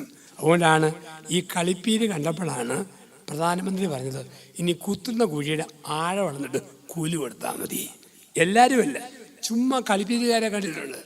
ചുമ്മാ ഇരിക്കും, തൊട്ടാവാടി വെടിവെക്കണോ വെട്ടണോ വടവിട്ട് കെട്ടണോ ആലോചിക്കാൻ 3 ദിവസം, 4-ാം ദിവസം മൂടോടെ പറിച്ച് കളയും. പണിയെടുക്കാതെ 333 രൂപ അക്കൗണ്ടിൽ വരുത്തിയാൽ അതും കളിപ്പീര. എല്ലാവരെയും കുറിച്ചല്ല പറയുക. പണിയുന്നവരുണ്ട്, കുഴപ്പുന്നവരുമുണ്ട്. മേടിക്കുന്ന കാശിന് ആരും ആനുപാതികമായി പണി ചെയ്യണം. ഒരു നാട്ടിൽ 500 രൂപ ദിവസക്കൂലി. പൈസ ഇല്ലാത്ത പാവപ്പെട്ട ഒരുത്തം പറയുക, ഞാൻ 300-ന് പണിതേക്കാം. അങ്ങനെ 300-ന് പണിയിപ്പിക്കുന്ന മുതലാളി അവൻ 200 കട്ട കള്ളനാ ദൈവം മുമ്പാകെ. നാട്ടിലെ കൂലി കൊടുത്തില്ലെങ്കിൽ 500 മേടിക്കേണ്ടവൻ മേടിച്ചിട്ട് 200-ന് പണിതാൽ അവൻ്റെ മക്കൾ അനുഭവിക്കുകയില്ല, അവൻ കള്ളനാ. ചെയ്യുന്ന പണിക്ക് ആനുപാതികമായ കൂലി, മേടിക്കുന്ന കൂലിക്ക് ആനുപാതികമായ പണി, ഇല്ലെങ്കിൽ ഇതിന് വിളിക്കും മോഷണം. അപ്പോൾ സത്യസന്ധമായിട്ട് നേടുന്നത് മാത്രം അല്ലാത്തരുത്. 9, അന്യൻ്റെ ഭാര്യയെ മോഹിക്കരുത്. അതാണുങ്ങളോട്. പെണ്ണുങ്ങളോടോ കൂട്ടുകാരിയുടെ കെട്ടിയവനെ ദാഹിക്കരുത്. എന്ന് പറഞ്ഞാൽ ഒരു വണ്ടിയെ കയറിയാൽ ആ വണ്ടി കൊണ്ട് സന്തോഷിക്കണം, അതിനപ്പുറത്തേക്ക് നിൽക്കരുത്. ഞാൻ നിൽക്കുകയാണ്, കരിമ്പൻ കവലയിൽ നിൽക്കുന്നു. എനിക്ക് അടിമാലിക്കും പോകണം, അതേസമയം കട്ടപ്പനയ്ക്കും പോകണം. ആദ്യം കട്ടപ്പന വണ്ടി കിട്ടി. അതിൽ കയറുമ്പോഴൊക്കെ അടിമാലി വണ്ടി ആയിരുന്നെങ്കിൽ എനിക്ക് ചേലച്ചോട് കാണാമായിരുന്നു. കിരിത്തോട്, ചേലച്ചോട്, അങ്ങേ അറ്റം വരെ കാണാവുന്ന. കട്ടപ്പന വണ്ടി ഇരിക്കും പോർക്കൽ. കട്ടപ്പന വണ്ടിയെ കയറുമ്പോഴേ ആസ്വദിക്കണം. ചെറുതോണി, ഇടുക്കി, കട്ടിങ്, 10-ാം മൈൽ, വാഴവര, വെള്ളയാംകുടി, അവിടെ വരെ ആസ്വദിക്കണം. ഞാൻ പൗരത്വത്തിൻ്റെ വണ്ടിയെ കയറിയിട്ട് 30 വർഷങ്ങൾ. ഈ വണ്ടിയിലിരുന്ന് ഇടയ്ക്കിടയ്ക്ക് ഓർക്കുക, കല്യാണത്തിൻ്റെ വണ്ടിയായിരുന്നു നല്ല വണ്ടി. കൊക്കോ കണ്ടിനും കോഴി കണ്ടിനും വീട് കണ്ടിനും ഞാൻ ഓർക്കരുത്. ഈ വണ്ടി ചുമ്മാ ആസ്വദിക്കണം. എങ്ങനെ കുർബാനയെല്ലാം സംസാരിപ്പിക്കാം, ധ്യാനിപ്പിക്കാം, എങ്ങനെയൊക്കെ നോക്കിയാൽ നിങ്ങളുടെയിലെ പൈസ ഇങ്ങോട്ട് കൊണ്ടുവരാൻ പറ്റും. ഇതൊക്കെ ഓർത്ത് ഞാനങ്ങ് സന്തോഷിക്കണം. എൻ്റെ വണ്ടി തെറ്റിപ്പോയോ ദൈവമേ നോക്കുമ്പോഴാണ്. എന്നോട് കോളേജിൽ പഠിച്ച 3 മക്കളെ അപ്പൻ്റെ കത്ത് പൊന്നി ജോസഫ് വെച്ച അപ്പനായവരെ ഇനി അച്ഛനാക്കുന്ന സഭ വല്ലതും ഉണ്ടോ? അവൻ്റെ വണ്ടി എടുത്തു. നരിയമ്പാറ കോളേജിൽ ഞങ്ങളെ പഠിപ്പിച്ച ഒരു പ്രൊഫസർ കുറച്ച് നാൾ മുമ്പ് പരിമല വെച്ച് എന്നെ കണ്ടപ്പം ചോദിച്ചു, അച്ഛനൊരു പ്രോഗ്രാം ഞങ്ങൾ TV കാണാറുണ്ട്, ഒരു സംശയം ചോദിച്ചാൽ പിണക്കം വല്ലതും ഉണ്ടോ? എന്താ അച്ഛനാക്കി ചെന്നാലും പെണ്ണ് കെട്ടണമെന്ന് കാര്യമായിട്ട് തോന്നിയിട്ടുണ്ടോ? ഞാൻ ചോദിച്ചു, അതെന്താ? അച്ഛൻ്റെ പ്രസംഗം കഴിഞ്ഞ് ഞങ്ങൾ കുടുംബത്തോടെ ചിരിക്കാറുണ്ട്, വേണ്ടാത്ത വല്ല തോന്നലും ഉണ്ടെന്നറിയാൻ വേണ്ടി ചോദിച്ചതാണ്. ഞാൻ പറഞ്ഞു, സത്യം പറയാമല്ലോ, 6 മാസം മുമ്പ് അടുപ്പിച്ചൊരു ദിവസം ഇന്ന് തന്നെ പെണ്ണ് കെട്ടണമെന്ന് 3 പ്രാവശ്യം എനിക്ക് തോന്നിയിട്ടുണ്ട്. അതെന്താ? ധ്യാനിപ്പിച്ച് മടുത്തു വന്ന് തുണി അലക്കി കൈയുടെ ഓരം കഴിച്ചു പൊടിയപ്പോൾ ഒരു പെമ്പറനോത്തി ഉണ്ടായിരുന്നെങ്കിൽ അലക്കി കിട്ടിയെന്ന് ഞാൻ ഓർത്തു പോയി. പിന്നെ സാറ് പറഞ്ഞു, പൊന്നി യോസപ്പച്ച ഇനി മേലിൽ അങ്ങനെ ഓർത്തേക്കരുത്. അതെന്താ? എൻ്റെ അച്ചു എൻ്റെ പെമ്പറനോത്തി ഇന്നും അവിടെ സകലമാന തുണി എന്നെ കൊണ്ട് അച്ഛ അലക്കിപ്പിക്കുന്നത്. എവിടെയാണോ അവിടെ ഇരിക്കുക, അപ്പുറത്തേക്ക് ഓർക്കാതിരിക്കുക. 10, അന്യൻ്റെ വസ്തു ആഗ്രഹിക്കരുത്. അതിൻ്റെ അർത്ഥം എന്താ? മോഷണം എന്നല്ല പറയുക. ദൈവം എന്ന നിലവാരത്തിൽ ഒതുങ്ങാൻ പഠിച്ചില്ലെങ്കിൽ അത് പ്രമാണ ലംഘനമാണ്. എനിക്ക് 7 ലക്ഷത്തിൻ്റെ ഒരു ചെറിയ കാറ് മേടിക്കാൻ കാശ്, അയൽവാസിക്ക് 15 ലക്ഷത്തിൻ്റെ, അവനോട് മത്സരിക്കാൻ വേണ്ടി 8 ലക്ഷം കടം മേടിച്ച് നമ്മൾ വണ്ടി മേടിച്ചാൽ അത് പാപമാ, 10-ാം പ്രമാണത്തിൽ ലംഘനമാണ്. പൈസ ഉണ്ടാക്കാൻ സാധ്യതയുണ്ടോ? ലോൺ എടുക്കാം. മക്കൾ വഴി ഉണ്ടാകുമോ? ലോൺ എടുക്കാം. ഒന്നുമില്ലാതെ ചുമ്മാ കണ്ണും പൂട്ടി കടമെടുക്കരുത് വാശിയുടെ പേരിൽ. എനിക്ക് 10 ലക്ഷത്തിൻ്റെ ഒരു ചെറിയ പെരപണിയാൻ പറ്റും. എൻ്റെ അയൽവാസിക്കാണെങ്കിൽ 30 ലക്ഷത്തിൻ്റെ ഒരു മുഴുത്ത വീട്. അവനോടൊപ്പം നിൽക്കാൻ വേണ്ടി 20 ലക്ഷം കടമെടുത്ത് പെരപണിയല്ല. കടമെടുക്കാം, പൈസ ഉണ്ടാകാൻ വ്യക്തമായ സാധ്യത ഉണ്ടെങ്കിൽ. ഇല്ലെങ്കിൽ ചുമ്മാ എടുത്തത്. നൽകിയ അന്തസ്സിൽ ഒതുങ്ങണം. പ്രധാനമന്ത്രി നരേന്ദ്രമോദിക്ക് കിട്ടുന്ന ചികിത്സ അച്ഛനായ ഞാൻ പ്രതീക്ഷിക്കൽ. അച്ഛനായ എനിക്ക് കിട്ടുന്ന ചികിത്സ ഒരു ധർമ്മക്കാരൻ പ്രതീക്ഷിക്കല്. ദൈവം തന്ന അന്തസ്സിൽ സൗകര്യത്തിൽ ഒതുങ്ങണം. ഒതുങ്ങാതെ ജീവിച്ചാൽ കുടുംബങ്ങൾ നാശമായിട്ട് പോകും. പ്രമാണങ്ങൾ പാലിക്കുന്ന കുടുംബമായി, ദൈവത്തിന് ഇഷ്ടപ്പെട്ട കുടുംബമായി നമ്മുടെ കുടുംബങ്ങൾ രൂപാന്തരപ്പെടട്ടെ. അതിനായിട്ട് നമുക്ക് പ്രാർത്ഥിക്കാം. എഴുന്നേറ്റ് നിൽക്കാം. നമ്മളൊരു എഴുന്നേറ്റ് ഗാനം ആലപിക്കും. തുടർന്ന് നല്ല ചൂട് കാപ്പി കുടിക്കാൻ ഒരു 5-8 മിനിറ്റ്, പിന്നെ 2-ാം ഭാഗത്തേക്ക് കിടക്കാം. എഴുന്നേറ്റ് നിൽക്കാം.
മനം നീറുമ്പോ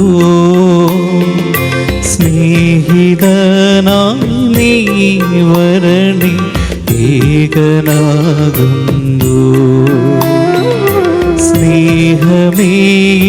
സ്നേഹമേടേണമേ മനം നീറുമ്പോ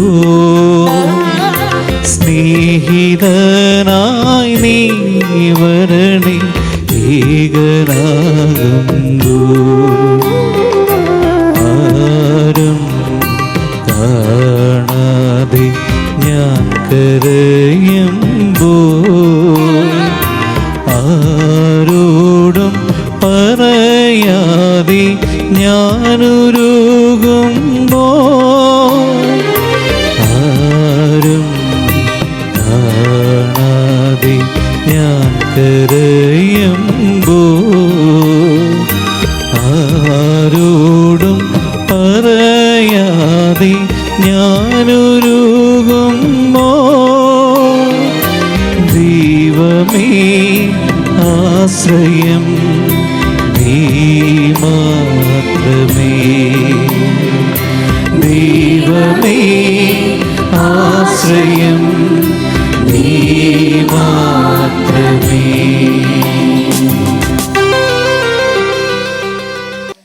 എബ്രായക്കാർക്കുള്ള ലേഖനം 11-ാം അധ്യായം 1-2 വാക്യങ്ങൾ.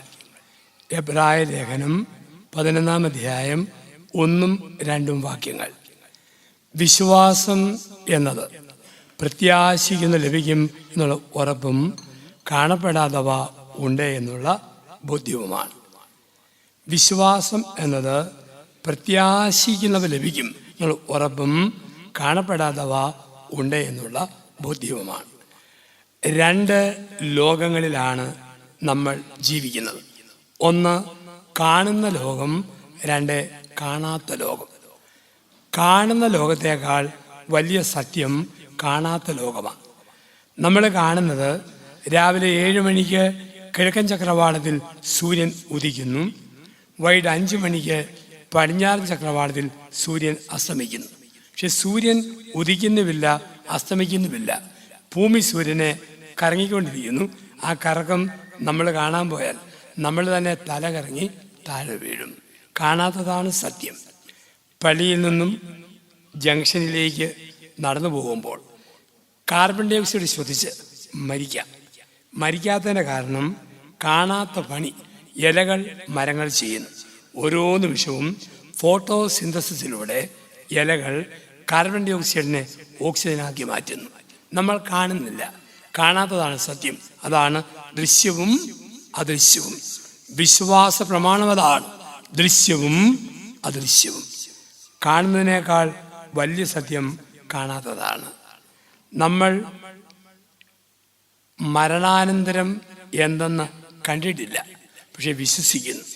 ഒരു ജീവിതമുണ്ട്, വിശ്വസിക്കുന്നു. രക്തധമനികൾ, നാഡിഞരമ്പുകൾ, ജീവകോശങ്ങൾ 7-ാം വർഷം പുതുക്കിപ്പണിയും. ഇതുപോലെ ജീവിതം മുഴുവൻ 7-ാം വർഷം നമ്മളെ പുതിയ ആളാക്കി മാറ്റും. നമുക്കറിയാം, വീട്ടിലെ പട്ടിക്ക് മരണാനന്തര ജീവിതമുണ്ടെന്ന് നമ്മൾ ആരും വിശ്വസിക്കുന്നില്ല. അതുകൊണ്ടാണ് പട്ടിക്ക് ശ്വാസമുട്ടൽ വന്നാൽ പട്ടിയെ നമ്മൾ ഉടനെ ആംബുലൻസിൽ കയറ്റി കട്ടപ്പന മിഷനാശുപത്രിയിലോ തൊടുപുഴയോ കൊണ്ടുപോയി ICUവിൽ അഡ്മിറ്റ് ചെയ്ത് കൃത്രിമശ്വാസം കൊടുക്കുകയല്ല. നമുക്കറിയാം, പട്ടി ഇവിടം കൊണ്ട് തീർന്നു. അതുകൊണ്ട് പട്ടിക്ക് ശ്വാസമുട്ടൽ വന്നാൽ മാവോ പ്ലാവോ തൂണയിലോ പട്ടിയെ പൂട്ടിയിടും. എന്നിട്ട് പറയും, പൊന്നു പട്ടി അവിടെ നിന്ന് വലിച്ച് ചത്തോ പട്ടി. അതേസമയം 80 വയസ്സുള്ള വല്യപ്പന് ശ്വാസമുട്ടലും അണുപ്പും കിതപ്പും വന്നാൽ നമ്മൾ ആരിലും വല്യപ്പനെ കട്ടിലേക്ക് എടുത്തിട്ട് ജനലും വാതിലും തുറന്നിട്ട് പറയുമോ, പൊന്നു വല്യപ്പ അവിടെ കിടന്ന് വലിയപ്പ എന്നും പറഞ്ഞ് ഇട്ടിട്ട് പോവുകയില്ല. നമുക്കറിയാം, 6 അടി പൊക്കമില്ലാത്ത അപ്പനിൽ അമ്മയിൽ ആകാശം വിട്ടിരുന്ന ഒരാത്മാവുണ്ട്, വിശ്വസിക്കുന്നു. അപ്പുറത്തൊരു ജീവിതമുണ്ട്, വിശ്വസിക്കുന്നു.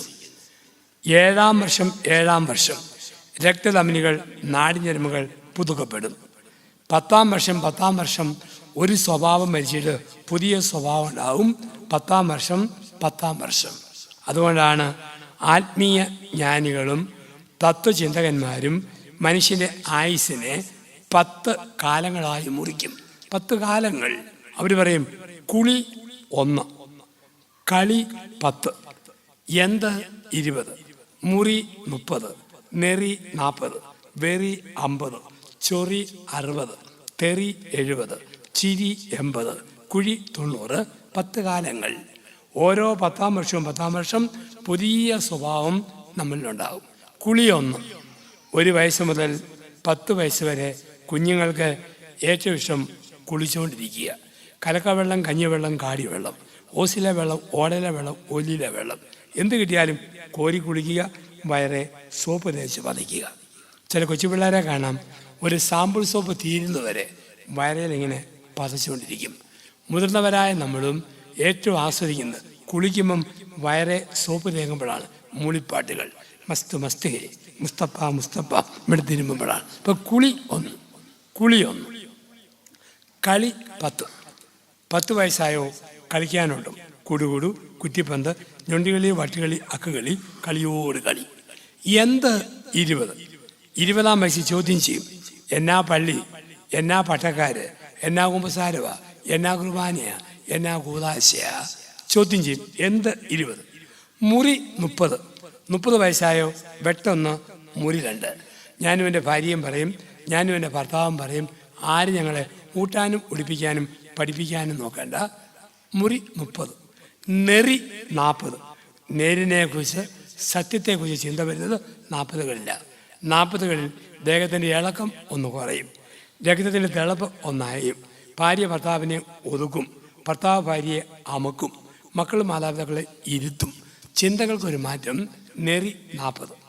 വെറി 50 വെറിവ്. വിവരം വെക്കുന്നത് 50-ാം വയസ്സിലാണ്. 50-ലറിയാം ആയുസിൻ്റെ പകുതി കഴിഞ്ഞു, ഇത്രയും കാലമില്ല, ഉള്ള കാലം മര്യാദയ്ക്ക് ജീവിച്ചേക്കാം. ഇപ്പോൾ ഒരു വീണ്ടും വിചാരം വരും. വെറി 50. ചൊറി 60. 60-കളില്ല കാരണവന്മാർ ഒരു കാര്യമില്ലാതെ മക്കളോടും മക്കളുടെ മക്കളോടും വെറുതെ കുത്തിയിരുന്ന് ചൊറിഞ്ഞ വർത്താനം പറയാൻ തുടങ്ങുന്നു. ചൊറി 60. തെറി 70. 70 വയസ്സാകുമ്പോൾ കുഞ്ഞുനാളിൽ പഠിച്ചതും പിന്നെ മറന്നതുമായ കൊച്ചു കൊച്ചു തെറി നാക്കെ തേടി വരും. തെറി 70. ചിരി 80. 80-ലറിയാം സീസൺ 4 കഴിഞ്ഞു, സീസൺ 5 ആരംഭിക്കുന്നു. ഡേഞ്ചർ സോണിലാണ്, താമസിയാതെ എക്സിറ്റ് ഉണ്ട്. എല്ലാം കാണുക, ചിരിക്കുക, പോയി മര്യാദയ്ക്ക് കുത്തിയിരിക്കുക. ചിരി 80. കുഴി 90. 90 വയസ്സായ പിന്നെ മരണത്തിൻ്റെ ഓർമ്മകളാണ്. ഇതനുസരിച്ച് മനുഷ്യൻ്റെ പാട്ടും മാറും. 10 വയസ്സ് വരെ കുഞ്ഞു മനസ്സിൻ നൊമ്പരങ്ങൾ ഒപ്പിയെടുക്കാൻ വന്നവനെ 20 അനുരാഗവിലോചിതരായി. ഒരു 80 കഴിയുമ്പോഴോ ഇന്നലെയുള്ളോരിന്ന് വിടില്ല, ഇനി വരികില്ല. ഇതാണ് മനുഷ്യൻ്റെ ആയുസ്. അങ്ങനെ 10 കാലങ്ങളിലൂടെ മനുഷ്യൻ കടന്നു പോകും. ഒന്ന് കഴിയുമ്പം മറ്റൊന്നുണ്ട്. ഇതൊരു വിശ്വാസമാണ്. നിങ്ങളും ഞാനും നമ്മുടെ സാധാരണ ജീവിതത്തിൽ ഏതെല്ലാം കാര്യങ്ങൾ വിശ്വസിക്കുന്നവരാ. നമ്മൾ ഈ വഴിക്ക് ബസ്സേ പോകുമ്പം ഡ്രൈവറെ ശരിക്കും വിശ്വാസം വേണം. വിശ്വാസമില്ലെങ്കിൽ വണ്ടിക്കെതിരുന്നോ ഉറങ്ങാൻ പറ്റുമോ? നമ്മൾ നോക്കും, വലത്തോട്ട് വെട്ടിക്കേണ്ട സ്റ്റിയറിങ് അവൻ ഇടത്തോട്ട് വെട്ടിക്കുന്നു.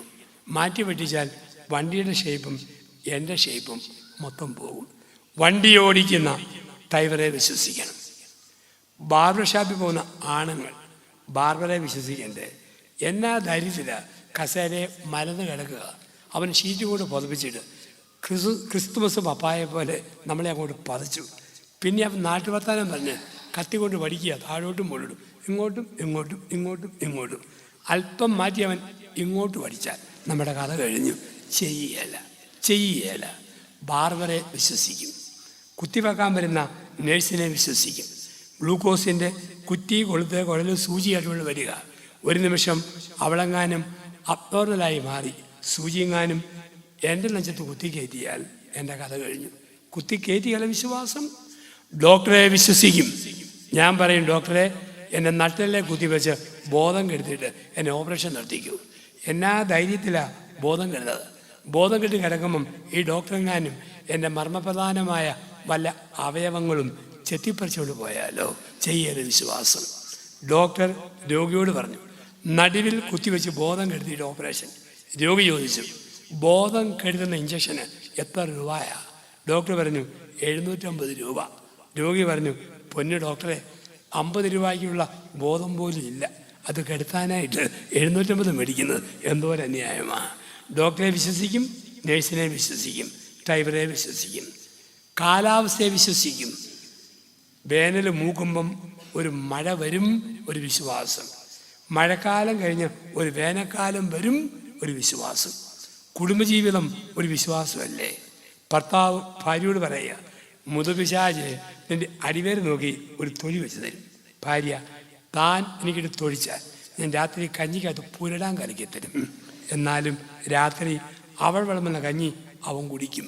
വിഷം കലക്കുകയില്ല വിശ്വാസം. അവനെ വട്ടം കെട്ടിപ്പിടിച്ച് ഇട്ടാ പോലെ പുതപ്പിന് കീഴെ അവൾ ചുരുണ്ട് കിടക്കും. ചവിട്ടുകയില്ല, ഉറപ്പ്. അല്പം പച്ചയായിട്ട് പറഞ്ഞാൽ സ്വന്തം അപ്പനാരാന്നുള്ളത് പോലും ഒരു വിശ്വാസമല്ലേ? അമ്മ പറഞ്ഞു, മോളെ മോനെ ഇതാണ് ചാച്ചൻ, അപ്പാന്ന് വിളിച്ചു. നമ്മൾ ആരെങ്കിലും പറഞ്ഞു, അമ്മേ ഡൗട്ടുണ്ട്, ബ്ലഡ് ടെസ്റ്റ് നടത്തിയിട്ട് വിളിക്കാം. ജനിച്ച നാൾ മുതൽ നമ്മൾ വിശ്വസിച്ചവരാ, ഓരോരോ കാര്യങ്ങൾ വിശ്വസിച്ചവരാ. വിമാനയാത്ര എന്തോ ഒരു വിശ്വാസമാണ്. ഈ പണ്ടാരം താഴെ ഇറങ്ങുമോ ഇല്ലയോ എന്ന് തമ്പുരാന് മാത്രം അറിയാം. എയർ ഹോസ്റ്റസിന് പോലും ഉറപ്പല്ല വിമാനം താഴെ ഇറങ്ങുമെന്ന്. നമ്മളെ സീറ്റിലിരുത്തി ബെൽറ്റിട്ട് മുറുക്കി കിട്ടും. പിന്നെ അവൾ പറയും, 9 വാതിലും ജനലും ലൈറ്റും ഉണ്ട്, അപകടം വന്നാൽ അതിലേ ചാടാം, ഇതിലേ ചാടാം, ഇതിലേ ചാടാം. ചാടാനാണ് പിന്നെ കയറ്റേണ്ട വല്ല കാര്യമുണ്ടോ? പിന്നെ അവൾ പറയും, 35,000 അടി പൊക്കത്തിലൂടെ വിമാനം പറക്കുമ്പോൾ ശ്വാസം കിട്ടാതെ വന്നാൽ തൂങ്ങിയിറങ്ങുന്ന ഓക്സിജൻ സഞ്ചി എങ്ങനെ വായി തള്ളിക്കയറ്റാം? ഞാൻ നോക്കത്തേ ഇല്ല. ഇത്രയും പൊക്കത്തിൽ വിമാനം പറക്കുമ്പം ഇതെങ്ങാനും തകർന്ന പിന്നെ ഓക്സിജൻ തപ്പാൻ എവിടാ സമയം? ഒരിക്കൽ പ്ലെയിനിൽ പോകുമ്പോൾ എൻ്റെ അടുത്തിരുന്ന ചേട്ടൻ ചോദിച്ചു, ഇത് അച്ഛൻ്റെ ആദ്യത്തെ യാത്രയല്ലേ? കാരണം എൻ്റെ പെരുമാറ്റം ഒട്ടും നോർമൽ അല്ലെന്ന് ചേട്ടനെ കണ്ടപ്പം തോന്നി.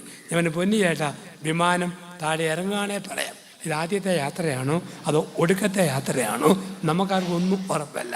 ഒരു വിശ്വാസം. അങ്ങനെയെങ്കിൽ ഒരിക്കലും മാറാതെ ദൈവത്തിൽ വിശ്വസിക്കണം.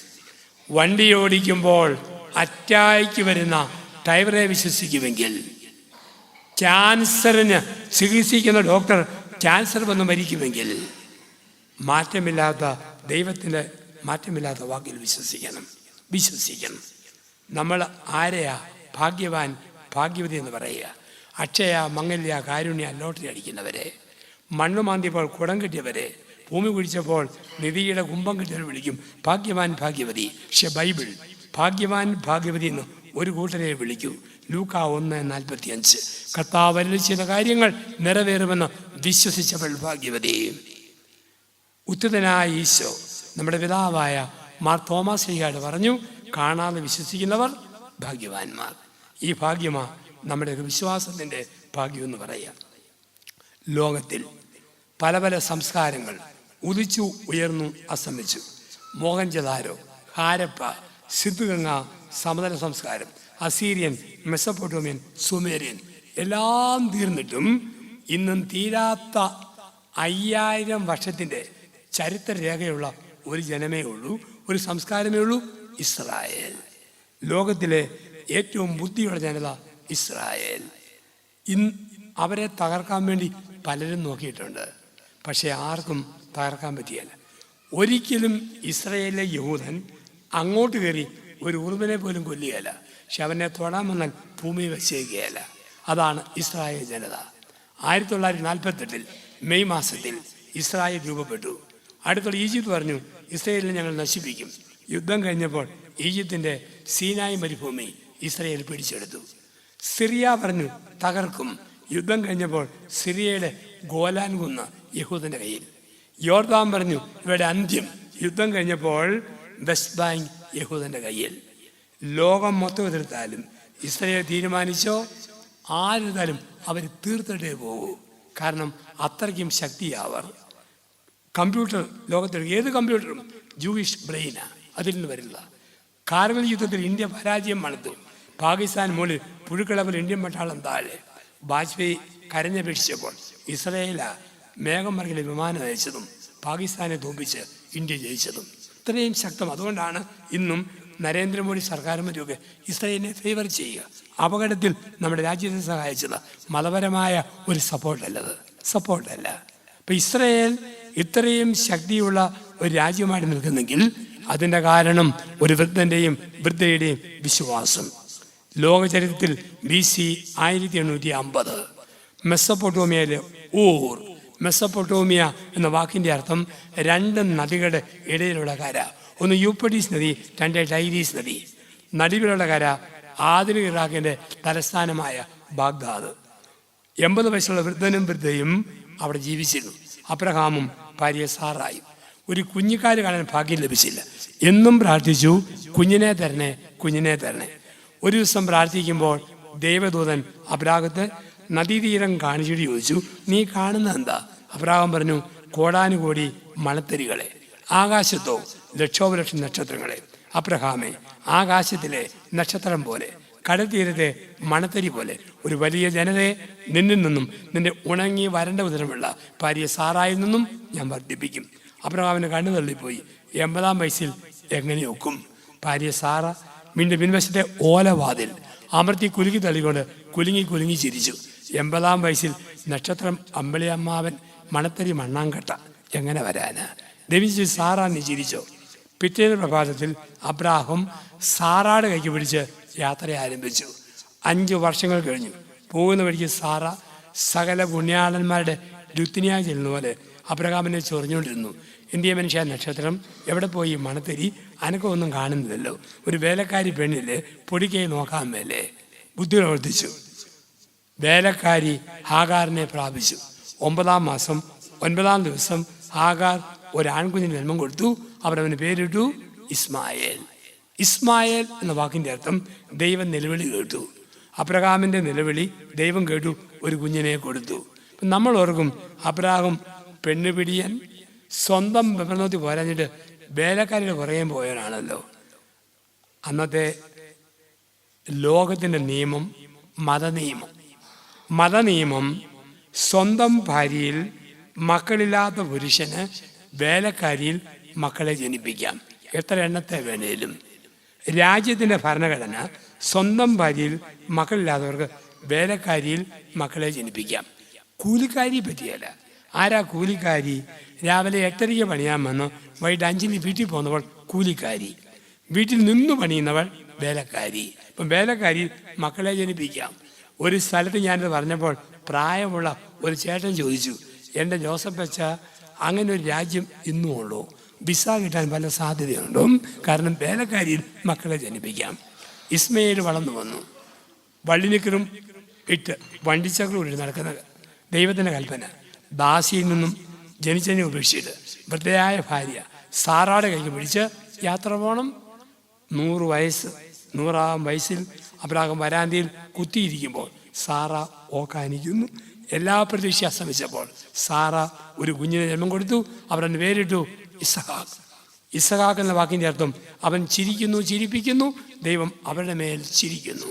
കാരണം പല്ലില്ലാത്ത മോണ കാട്ടി ഇസഹാക്ക് അപ്പനെ അമ്മയെ നോക്കി ചിരിച്ചപ്പോൾ അത് ഷേപ്പുള്ള മോണ തിരിച്ചു കാട്ടി അവരും ചിരിച്ചു. അങ്ങനെ ചിരിയുടെ രാത്രി പൂത്തിരി മത്താപ്പ് കത്തുമ്പോൾ ദൈവത്തിൻ്റെ കൽപ്പന, ദാസിയിൽ ജനിച്ചതിനെ ഉപേക്ഷിച്ചിട്ട് വൃദ്ധയായ ഭാര്യ സാറാടെ കൈക്ക് പിടിച്ചു പോവുക.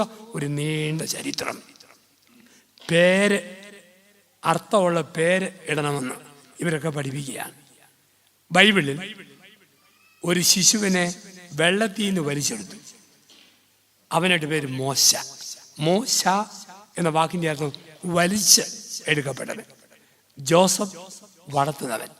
യോഹന്നാൻ ദൈവത്തിൻ്റെ കരുണ. തോമ ഇരട്ട. തദ്ദേവൂസ് നെഞ്ചറപ്പുള്ളവൻ. മാർഗരറ്റ് മുത്ത്. Dona gift. അർത്ഥമുള്ള പേരേ ഉള്ളൂ. നമ്മളാണ് അർത്ഥമില്ലാത്ത പേരിടും. പട്ടിക്കും കുട്ടിക്കും ഒരേ പേര്. നട്ടിനും ബോൾട്ടിൻ്റെയും പേര് മക്കൾക്കും കൊടുക്കും. പണ്ട് പേര് കേട്ടാലറിയാം ക്രിസ്ത്യാനിയാണ്, ഹിന്ദുവാണ്, മുസ്ലിമാണ്. ഭാസ്കരൻ ഹിന്ദു, ബഷീർ മുസ്ലിം, തോമസ് ക്രിസ്ത്യാനി. ജാനകി ഹിന്ദു, ഫാത്തിമ മുസ്ലിം, മേരിക്കുട്ടി ക്രിസ്ത്യാനി. എന്നറിയാൻ പറ്റുമോ? 3 ആൺപിള്ളേർ. ഒന്നാമത്തവൻ അനീഷ്, രണ്ടാമത്തവൻ സുനീഷ്, മൂന്നാമത്തവൻ ഫിനീഷ്. കല്യാണം കഴിഞ്ഞു. 1-ാം വർഷം ഒരു പെങ്കച്ചുണ്ടായി. ദൈവം തന്ന നിധി മോൾ. 2-ാം വർഷം പിന്നെയും പെണ്ണ്, അയ്യോ വിധി മോൾ. 4-ാം വർഷം വീണ്ടും പെണ്ണ്, അയ്യോ മതി മോൾ. 6-ാം വർഷം ഓർക്കപ്പോൾ ഒരു പെണ്ണ് കൂടി, അയ്യോ ചതി മോൾ. നമ്മൾ കണ്ടിട്ട് പോവുക. ഞാൻ ഒരു പള്ളിപ്പെരുന്നാളിന് പ്രസംഗിക്കാൻ ചെന്നു. വൈകിട്ട് 7 മണിക്ക് കുരിശുപള്ളി പ്രസംഗം. പ്രസിഡന്റിൻ്റെ വീട്ടിൽ 4 മണിക്ക് ഒരു കാപ്പി. ചെന്നിരിക്കുമ്പോൾ ഇലക്ട്രിക്കൽ സാധനം വിൽക്കുന്ന കടക്കാരനാണ്. കട കൊണ്ട് വിൽക്കാനുള്ള വയറിങ്ങിനുള്ള വയർ റോളായിട്ട് വരാൻ്റെ ചുരുട്ടി വെച്ചിരിക്കുന്നു. ഈ മനുഷ്യൻ, ഈ ഭാര്യ 4ാമതും ഗർഭിണിയാണ്. തിരുനാളിൻ്റെ പ്രദക്ഷിണമാണോ അവിടെ പ്രസവമാണോ ആദ്യമൊന്നും പറയാൻ മേല. ആ പരുവത്തിരിക്കുന്നു. ഈ മനുഷ്യൻ പറഞ്ഞു, കട ഇലക്ട്രിക്കൽ സാധനം വിൽക്കുന്ന കടയാണ്. ഓരോ കുഞ്ഞും ജനിച്ചപ്പോൾ കട പച്ച പിടിച്ചു. ഇനി ആൺകുഞ്ഞിനെ പ്രതീക്ഷിച്ചാണ് ഇരിക്കുക. അതുകൊണ്ട് കടയിലെ സാധനങ്ങളുടെ പേരാണ് മക്കൾക്ക് ഇട്ട് കൊടുത്തിരിക്കുന്നത്. മൂത്ത പെണ്ണിൻ്റെ പേര് സ്വിച്ചി, 2ാമത്തവൾ ബൾബി, 3ാമത്തെ ട്യൂബി. 3 പെൺപിള്ളേരാ. സ്വിച്ചി, ബൾബി, ട്യൂബി. ഞാൻ പറഞ്ഞു, അഥവാ ഇനി പ്രസവിക്കുന്നത് പെണ്ണാണെങ്കിൽ നമുക്ക് ഈ പേരിടാം, വയറി. അല്ല, 1-ാം തരം പേര്, ചേർന്ന് പോകുന്ന പേര്. ഞാൻ 2 വർഷം മുമ്പ് മൂന്നാറിൽ ടാറ്റ എസ്റ്റേറ്റിലെ തൊഴിലാളികളെ ധ്യാനിപ്പിക്കുകയായിരുന്നു. 400 പേര്. ഇപ്പോൾ അവിടുത്തെ ലത്തീം പള്ളിയിൽ വെച്ച് എല്ലാ ദിവസവും വൈകിട്ട് 6:30 മുതൽ 8:30 2 മണിക്കൂർ സമയം പണി അഡ്ജസ്റ്റ് ചെയ്തു. ധ്യാനം തീർന്ന രാത്രിയിൽ ഒരു മനുഷ്യൻ തലയ്ക്ക് പിടിച്ച് പ്രാർത്ഥിക്കാൻ വന്നു. മലയാളം അറിയാവുന്ന ഒരു തമിഴൻ. കരിക്കട്ട പോലെ കറുപ്പ്. ഇത്രയും കറുത്തവരെ കണ്ടിട്ടേ ഇല്ല. ഇയാൾ വന്നപ്പം തന്നെ ഒരു പവർ കട്ട് പോലെ നമുക്ക് തോന്നി. ആ പരുവത്തി നീക്കിയ ആകെയുള്ള വെളുപ്പ്, വെള്ളമുണ്ടും ഉജാലമുക്കിയ വെള്ള ഷർട്ടും. എന്നോട് പറഞ്ഞു, ചാമി തലയ്ക്ക് വെച്ചൊന്ന് പ്രാർത്ഥിക്കാവും. ഞാൻ പ്രാർത്ഥിച്ചു. പോകാൻ ഞാൻ ചോദിച്ചു, സഹോദരൻ്റെ പേരെന്നാ? അവൻ പറഞ്ഞു, വെള്ളച്ചാമി. ഇരുട്ടുപോലെ ഇരിക്കുന്നത് വെള്ളച്ചാമി. ഇടുന്ന പേര് ചെയ്യുന്ന ബന്ധം വേണമെന്നില്ല. പക്ഷെ ദൈവത്തിൻ്റെ സ്വഭാവം അവൻ അർത്ഥമുള്ള പേര് ഇടാൻ പറയുള്ളൂ. ഇപ്പം ഇസഹാക്ക്, ഈ അബ്രാഹം, ഇസഹാക്ക്, സാറ ചിത്രം വെച്ച് ഇസ്രായേൽ ജനതയുടെ വിശ്വാസ ചരിത്രം രൂപപ്പെട്ടു. 2012 16 ബെനഡിക്റ്റ് മാർപ്പാപ്പ വിശ്വാസ വർഷം ഉദ്ഘാടനം ചെയ്തു. 1 ഫ്രാൻസിസ് മാർപ്പാപ്പ അത് തുടരാൻ ആവശ്യപ്പെട്ടു. പരിശുദ്ധ പിതാക്കന്മാർ പറഞ്ഞു, വിശ്വാസത്തെക്കുറിച്ച് ധ്യാനിക്കുന്നവർ അബ്രഹാമിൻ്റെ ചരിത്രം വെച്ച് ധ്യാനിക്കണം. വിശ്വാസത്തിൻ്റെ 5 വ്യാഖ്യാനങ്ങൾ അബ്രാഹം നമ്മളെ പഠിപ്പിക്കുന്നു. 2ാമത്തെ മണിക്കൂറിലെ അടിസ്ഥാന ചിന്തയും അതാണ്. 1, വിശ്വാസം ഉപേക്ഷയും പുറപ്പാടുമാണ്. എന്താണ് വിശ്വാസം? ഉപേക്ഷയും പുറപ്പാടുമാണ്. പണ്ട് നമ്മുടെ കാരണവന്മാർ മൂവാറ്റുപുഴ പ്രദേശവും മധ്യ തിരുവിതാംകൂറും ഒക്കെ അങ്ങ് ഉപേക്ഷിച്ചു. കാട്ടാനയും കാട്ടുമനുള്ള നാട്ടിലേക്ക് അങ്ങ് പുറപ്പെട്ടു. വിശ്വാസത്തിൻ്റെ യാത്ര. അങ്ങനെ പുറപ്പെട്ടപ്പോൾ ദൈവം അവരെ മറന്നില്ലല്ലോ. പണ്ട് നമ്മുടെയൊക്കെ കാരണവന്മാർ ഇവിടെ വന്നപ്പോൾ കമുങ്ങിൻ്റെ കയ്യും ഓലമടലും കാപ്പിക്കമ്പും കപ്പക്കമ്പും കൊണ്ട് കൂച്ചി കെട്ടിയ ഒരു കുരിശ് നാട്ടി വെച്ചു. അവിടെ തൈതിൽ കൊണ്ട് ഒരു പള്ളി ഉണ്ടാക്കി. മേച്ചിൽ പുല്ലുകൊണ്ട് അത് മേഞ്ഞു. ചാണകം കൊണ്ട് തറ മെഴുകി. അതാണ് ഹൈറേഞ്ചിൻ്റെ ആദ്യകാല ചരിത്രം. എവിടെ ആ കുരിശ് നാട്ടിയോ ആ സ്ഥലങ്ങളിൽ നിന്ന് ഫൊറോന പള്ളികളും കത്തീഡ്രൽ പള്ളികളും ദേവാലയങ്ങളുമായി മാറി. വാക്കിതിക്ക് വെട്ടി വഴി വീശിപ്പോന്ന ആ റോഡിൽ നിന്ന് ഹൈവേ ആയി, ദേശീയപാതയായി, സംസ്ഥാന പാതയായി. വിശ്വാസത്തോടെ ഉപേക്ഷിച്ചവനെയും പുറപ്പെട്ടവനെയും ദൈവം മറന്നിട്ടില്ല. എന്നാണ് വിശ്വാസ ചരിത്രം. കുടിയേറ്റ ജനത പുറകോട്ട് നോക്കുമ്പോൾ ഹൈറേഞ്ചിലെ മലമടക്കുകളെ ക്രിസ്തീയ സ്നേഹത്തിൻ്റെ സ്പന്ദനത്താൽ നിറച്ചത് പൂർവികരുടെ വിശ്വാസവും പുറപ്പാടുമാണ്. അങ്ങനെ വന്ന് ഒരു പള്ളിയുണ്ടായി. ആ പള്ളിയോട് ചേർന്ന് ഒരു കവലയുണ്ടായി, പള്ളിക്കവല. ആ പള്ളിയോട് ചേർന്ന് ഒരു സ്കൂളുണ്ടായി, പള്ളിക്കൂടം. പള്ളിയായി, പള്ളിക്കവലയായി, പള്ളിക്കൂടമായി നമ്മൾ വളർന്നു വന്നു ഹൈറേഞ്ചിലെ മണ്ണിൽ. വിശ്വാസത്തിന് ഉപേക്ഷയും പുറപ്പാടും. അബ്രാഹം ഉപേക്ഷിച്ചു 2 കാര്യങ്ങളെ, അകത്തെയും ജഡത്തെയും. വിശ്വാസത്തിൽ വളരുന്നവർ 2 കാര്യങ്ങൾ ഉപേക്ഷിക്കണം, അകത്തെയും ജഡത്തെയും.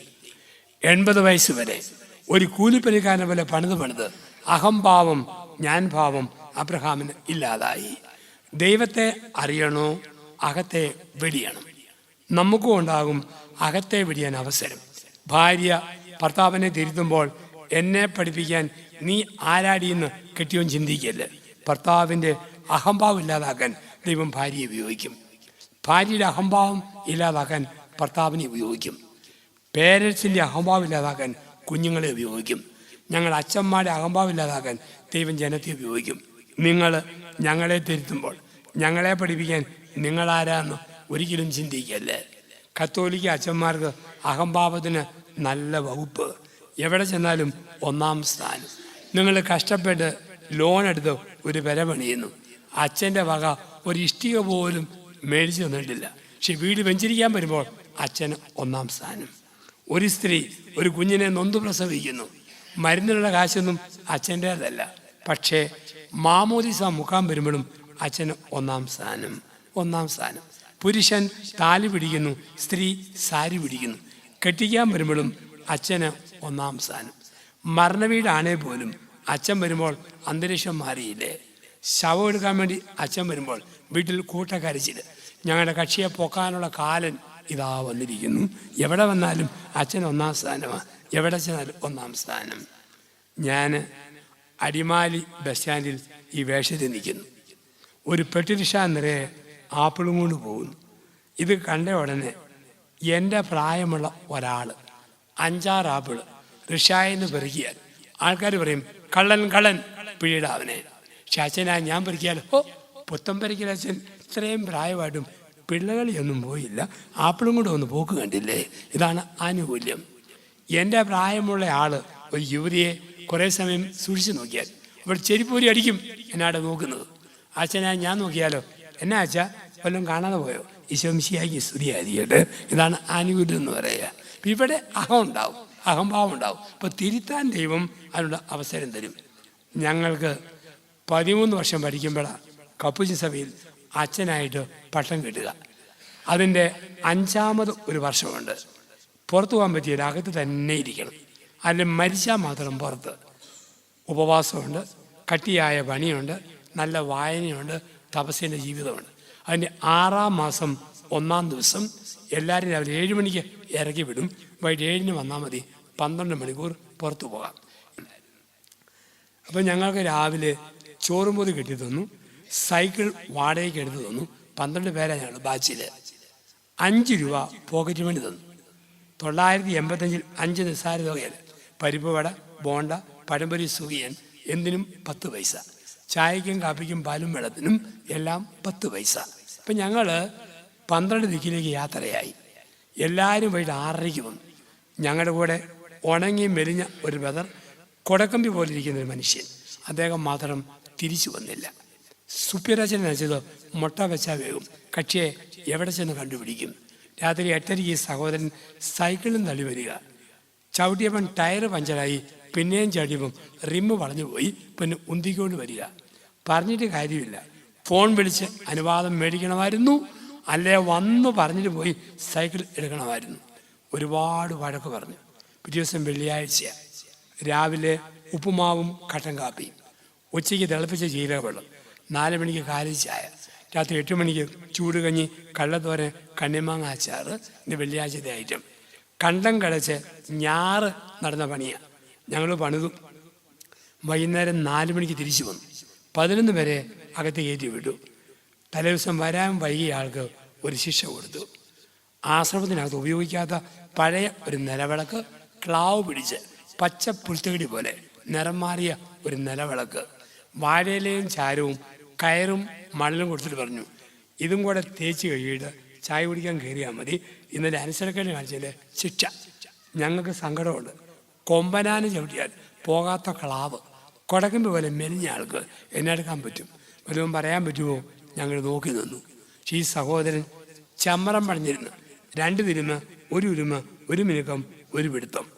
15 മിനിറ്റ് കഴിഞ്ഞപ്പോൾ ക്ലാവെല്ലാം പോയിട്ട് നിലവിളക്ക് 22 ക്യാരറ്റ് സ്വർണ്ണാഭരണം പോലെ തിളങ്ങാൻ തുടങ്ങി. രാത്രി ഉല്ലാസ സമയത്ത് ഞങ്ങൾ ചോദിച്ചു, ഇത്രയും ആരോഗ്യമില്ല, നീ അങ്ങനെ 2 പിടുത്തത്തിന് ഈ നിലവിളക്കിൻ്റെ ക്ലാവ് കളഞ്ഞത്? അപ്പോൾ സഹോദരന്മാരും ആരോടും പറഞ്ഞേക്കരുത്. സുപ്യരച്ചൻ്റെ മോന്തയാന്നോർത്ത് ഒറ്റ പിടുത്തം പിടിച്ചപ്പം ക്ലാവും പോയി, ചെളിയും പോയി, കരിയും പോയി. അതെന്തിനാ അനുഭവം? അകത്തെ ഇല്ലാതാക്കാൻ. വിശ്വാസത്തിൽ വളരണോ? അകത്തെ ഉപേക്ഷിക്കണം. അകത്തെ മാത്രം പോരാ, ജഡത്തെയും. അകത്തെയും ജഡത്തെയും ഉപേക്ഷിക്കണം. എന്താ ജഡം? 80-ാം വയസ്സിൽ അബ്രാഹം സ്വന്തം ദേഹത്ത് നോക്കിയപ്പോൾ വയറിങ്ങിനുള്ള വയറ്, തെളിയിക്കുന്ന കുറേ ഞരമ്പ്. സാറായുടെ മുഖത്ത് നോക്കിയപ്പം ഉണങ്ങിയ കശുവണ്ടി പോലത്തെ ഒരു മോന്ത. സാറായിനും വകുപ്പില്ല, അബ്രഹാമിനും വകുപ്പില്ല. ദൈവം തരുമെന്നുള്ള ഒറ്റ ഉറപ്പ്. വിശ്വാസത്തിൽ വളരുന്നവർ ദേഹത്തെക്കുറിച്ച് ടെൻഷൻ അടിക്കരുത്. ഒരു ചെറിയ തലവേദന വരുമ്പോഴത്തേക്ക് അൾട്രാസൗണ്ട് സ്കാനിങ്ങിന് ഓടരുത്. ഒരു ചെറിയ ഭ്രൂഹം കൊണ്ട് പിടിച്ചു നിൽക്കാൻ പഠിക്കണം. ചില നൊമ്പരം വരുമ്പോൾ ഉടനെ സൂപ്പർ സ്പെഷ്യാലിറ്റി ഹോസ്പിറ്റലിലേക്ക് ഓടരുത്. മിനിമം കൊണ്ട് പിടിച്ചു നിൽക്കാൻ നോക്കണം. ദേഹത്തിന് വലിയ ശ്രദ്ധ കൊടുത്താൽ അവർ സുഖേട്ടുകാരായിട്ട് തന്നെ മാറും. പക്ഷെ അധികം ശ്രദ്ധിക്കാത്തവരെ ദൈവം കാത്തോളും. ദേഹത്തെക്കുറിച്ച് അമിതമായ ശ്രദ്ധ. ചെറുക്കെന്തോ ഒരു ടെൻഷനാണ്. 2 ചുമച്ചാൽ മതി, ഓ TV-യുടെ ആരംഭമാണോ അല്ലയോ, ചുമ പോകുന്നില്ലല്ലോ. ഒന്ന് വേർത്താൽ മതി, പ്രഷറാണോ. ഒരു ഞരമ്പ് തെറ്റിയാൽ മതി, അറ്റാക്കാണോ. ഊരിയിട്ട തുണിയിലൂടെ 2 ഉറുമ്പ് കയറി പോയാൽ മതി, അയ്യോ ഉറുമ്പ് കയറി പോകുന്നു. ഷുഗറിൻ്റെ ആരംഭമാണോ അല്ലയോ. എന്നാത്തിന് ടെൻഷൻ? എന്തിനാ ടെൻഷൻ? ഈ ശരീരം എന്ന് പറഞ്ഞാൽ ഹിന്ദുവിൻ്റേതാണോ? തീനാളം നോക്കി എടുക്കും. ക്രിസ്ത്യാനിയാണോ? പുഴുക്കളത്തുനിന്ന് തീർക്കും. ഓർത്തോണം, ഏത് സിനിമാ നടിയാണേലും ഏത് സീരിയൽ നടിയാണേലും പുഴു തന്ന് തീർക്കും. അതല്ലേ കുരിശുവര തിങ്കൾ. അവിടെ പറയുന്നത് എന്താ? നീ കളക്ടറാണേലും DGP ആണേലും IG ആണേലും സീരിയൽ നടനാണേലും ബോക്സിംഗ് ചാമ്പ്യനാണേലും നീ വെറും പൊടി. മനുഷ്യ, നീ പൊടിയാവുന്നു. ഇത്രയേ ഉള്ളൂ നമ്മൾ. ഈ നമ്മളെ വെല്ലുവിളിക്കുന്നു. എന്നോട് കളിച്ചാൽ ഞാൻ ഇപ്പം കാണിക്കാം. ആരെ കാണിക്കുന്നു?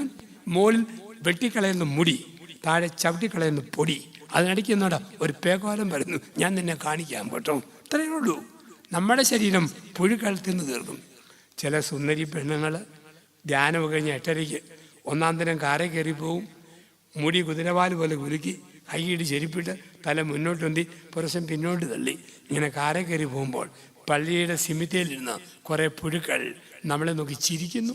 എന്നാ പറഞ്ഞോണ്ട്, ഓ എൻ്റെ നാളത്തെ പലഹാരം കാറെ പണി പോകുകയല്ലേ. ഇത്രയുള്ള നമ്മൾ ഓരോരുത്തരും ഇത്രയുള്ളൂ, ഇതിനപ്പുറത്തേക്ക് നമ്മളൊന്നുമില്ലല്ലോ. ഇവിടെയാണ് നമ്മൾ അകത്തെയും ജഡത്തെയും മറക്കണം. അകത്തെയും ജഡത്തെയും മറക്കണം. മറന്നാൽ മാത്രം പോരാ, പുറപ്പെടണം. ദൈവം പറഞ്ഞ ദിവസം പറഞ്ഞ വഴിയിൽ അബ്രാഹാം പുറപ്പെട്ടു. നമ്മളും പുറപ്പെടണം. വിവാഹ ജീവിതം ഒരു പുറപ്പാടില്ലേ? ഞങ്ങൾ അച്ഛന്മാരും സിസ്റ്റേഴ്സും പുറപ്പെടുന്നത് അധികാരി പറയുമ്പോൾ പെട്ടിയും പ്രമാണവും തൂക്കി പറയുന്ന സ്ഥലത്തേക്ക് ഞങ്ങൾ പുറപ്പെടും. നിങ്ങളുടെ പുറപ്പാടോ? നിങ്ങൾക്ക് സ്ഥലമാറ്റമില്ലല്ലോ. 2 വർഷം ജോണ്, 3 വർഷം മാത്യു, 4 വർഷം ഹൗസേപ്പച്ചൻ മാറി താമസിക്കാൻ പറ്റിയല്ലോ. 2 വർഷം അന്നമ്മ, 3 വർഷം ചിന്നമ്മ, 3.5 വർഷം കുഞ്ഞമ്മ, അങ്ങനെ മാറാൻ പറ്റിയല്ലോ. സ്വന്തം ഇഷ്ടത്തിൽ നിന്നും ഭർത്താവിൻ്റെ ഇഷ്ടത്തിലേക്ക് ഭാര്യ അഡ്ജസ്റ്റ് ചെയ്യണം. സ്വന്തം ഇഷ്ടത്തിൽ നിന്നും ഭാര്യയുടെ ഇഷ്ടത്തിലേക്ക് ഭർത്താവ് അഡ്ജസ്റ്റ് ചെയ്യണം. മാതാപിതാക്കളെ വിട്ട് പോകണം. ഇതാണല്ലോ പുറപ്പാടെന്ന് പറയുക. പെട്ടിയും ഭ്രമണം നോക്കി വിട്ടിട്ട് പോകണം അവൾക്കൊപ്പം. ഈ വിട്ടേച്ച് പോകുന്നതുകൊണ്ടാണ് ആണുങ്ങൾ കെട്ടുമ്പം വിറയ്ക്കുന്ന കാണാം, പെണ്ണുങ്ങളെ കെട്ടിയും വേർക്കുന്ന കാണാം. വിട്ടേച്ചുള്ള പോക്ക്. പട്ടാളക്കാരനാണെങ്കിൽ പോലും തോക്ക് പിടിക്കുമ്പം വിറയ്ക്കാത്ത കൈ, താലി പിടിക്കുമ്പം വിറയ്ക്കും. കാരണം പട്ടാളക്കാരന് പോലും അറിയാം 2ാം ലോകമഹായുദ്ധം സഹിക്കാം. ഇന്നു മുതൽ ആരംഭിക്കുന്ന 3ാം ലോകമഹായുദ്ധം അവന് ശക്തിക്കപ്പുറം. ഞാൻ കുറച്ച് നാൾ മുമ്പ് ഒരു കണക്കധ്യാപകനെ കെട്ടിച്ചു. അവൻ കെട്ടിയത് ഇംഗ്ലീഷ് പഠിപ്പിക്കുന്ന ടീച്ചറെയാണ്. ചൂരൽ വടി കുലുക്കി വിറപ്പിച്ച പിള്ളേരെ അടിച്ചു പഠിപ്പിക്കുന്ന സാറ്. ഞാൻ നോക്കുമ്പം ചൂരലിൻ്റെ നാരിൻ്റെ പകുതി കട്ടിയില്ലാത്ത ഒരു കൊച്ചു ചീപ്പ് നൂലിൽ താലി കോർത്ത് കഴുത്തേ കെട്ടുമ്പം ഇവൻ്റെ കൈ കിടന്ന് വിറയ്ക്കുക. അവസാനം കഷ്ടപ്പെട്ട് എങ്ങനെയോ കെട്ടി ഒപ്പിച്ചു പോയി. പിന്നൊരു ദിവസം ഇവനും ഭാര്യയും കൂടി എന്നെ കാണാൻ വന്നു ഒരു കേക്കുമായിട്ട്. ഞാൻ കേക്ക് ആശീർവദിച്ച് മുറിച്ച് കൊടുത്തിട്ട് ചോദിച്ചു, പേടിത്തൊണ്ട കണക്കധ്യാപക, എന്നാ വിറയാടാ വരച്ചത്? സ്വന്തമായിട്ട് ഒരു പെണ്ണിനെ കിട്ടുമ്പം കുറെ ധൈര്യമല്ലേ വരേണ്ടത്? അവൻ ചോദിച്ചു, ആഹാ അച്ഛാ, അത് വിറയാണെന്നാണ് ഓർത്ത്. ഞാൻ പറഞ്ഞു, കൈ കിടന്ന് ഇങ്ങനെ തുള്ളുന്നത് വിറയല്ലാതെ വേറെ വല്ലതുമാണോ? പൊന്നച്ച, ഇത് വിറച്ചതല്ല, കത്തോലിക്ക സഭയിലെ ഗൗരവമുള്ള ഒരു കൂതാശയുടെ സ്വീകരണമല്ലേ, പിള്ളകളിയാണോ? വിറച്ചതല്ലച്ച. പിന്നെയോ പരിശുദ്ധാത്മാവിൻ്റെ ആഗമനമാണ്. മാതാപിതാക്കളെ വിട്ട് ഭാര്യയോട് ചേരും. ഇപ്പൊ സൂര്യനിലെ ഏറ്റവും വലിയ സ്നേഹബന്ധം ഇവിടെയാണ് പുറപ്പാട്.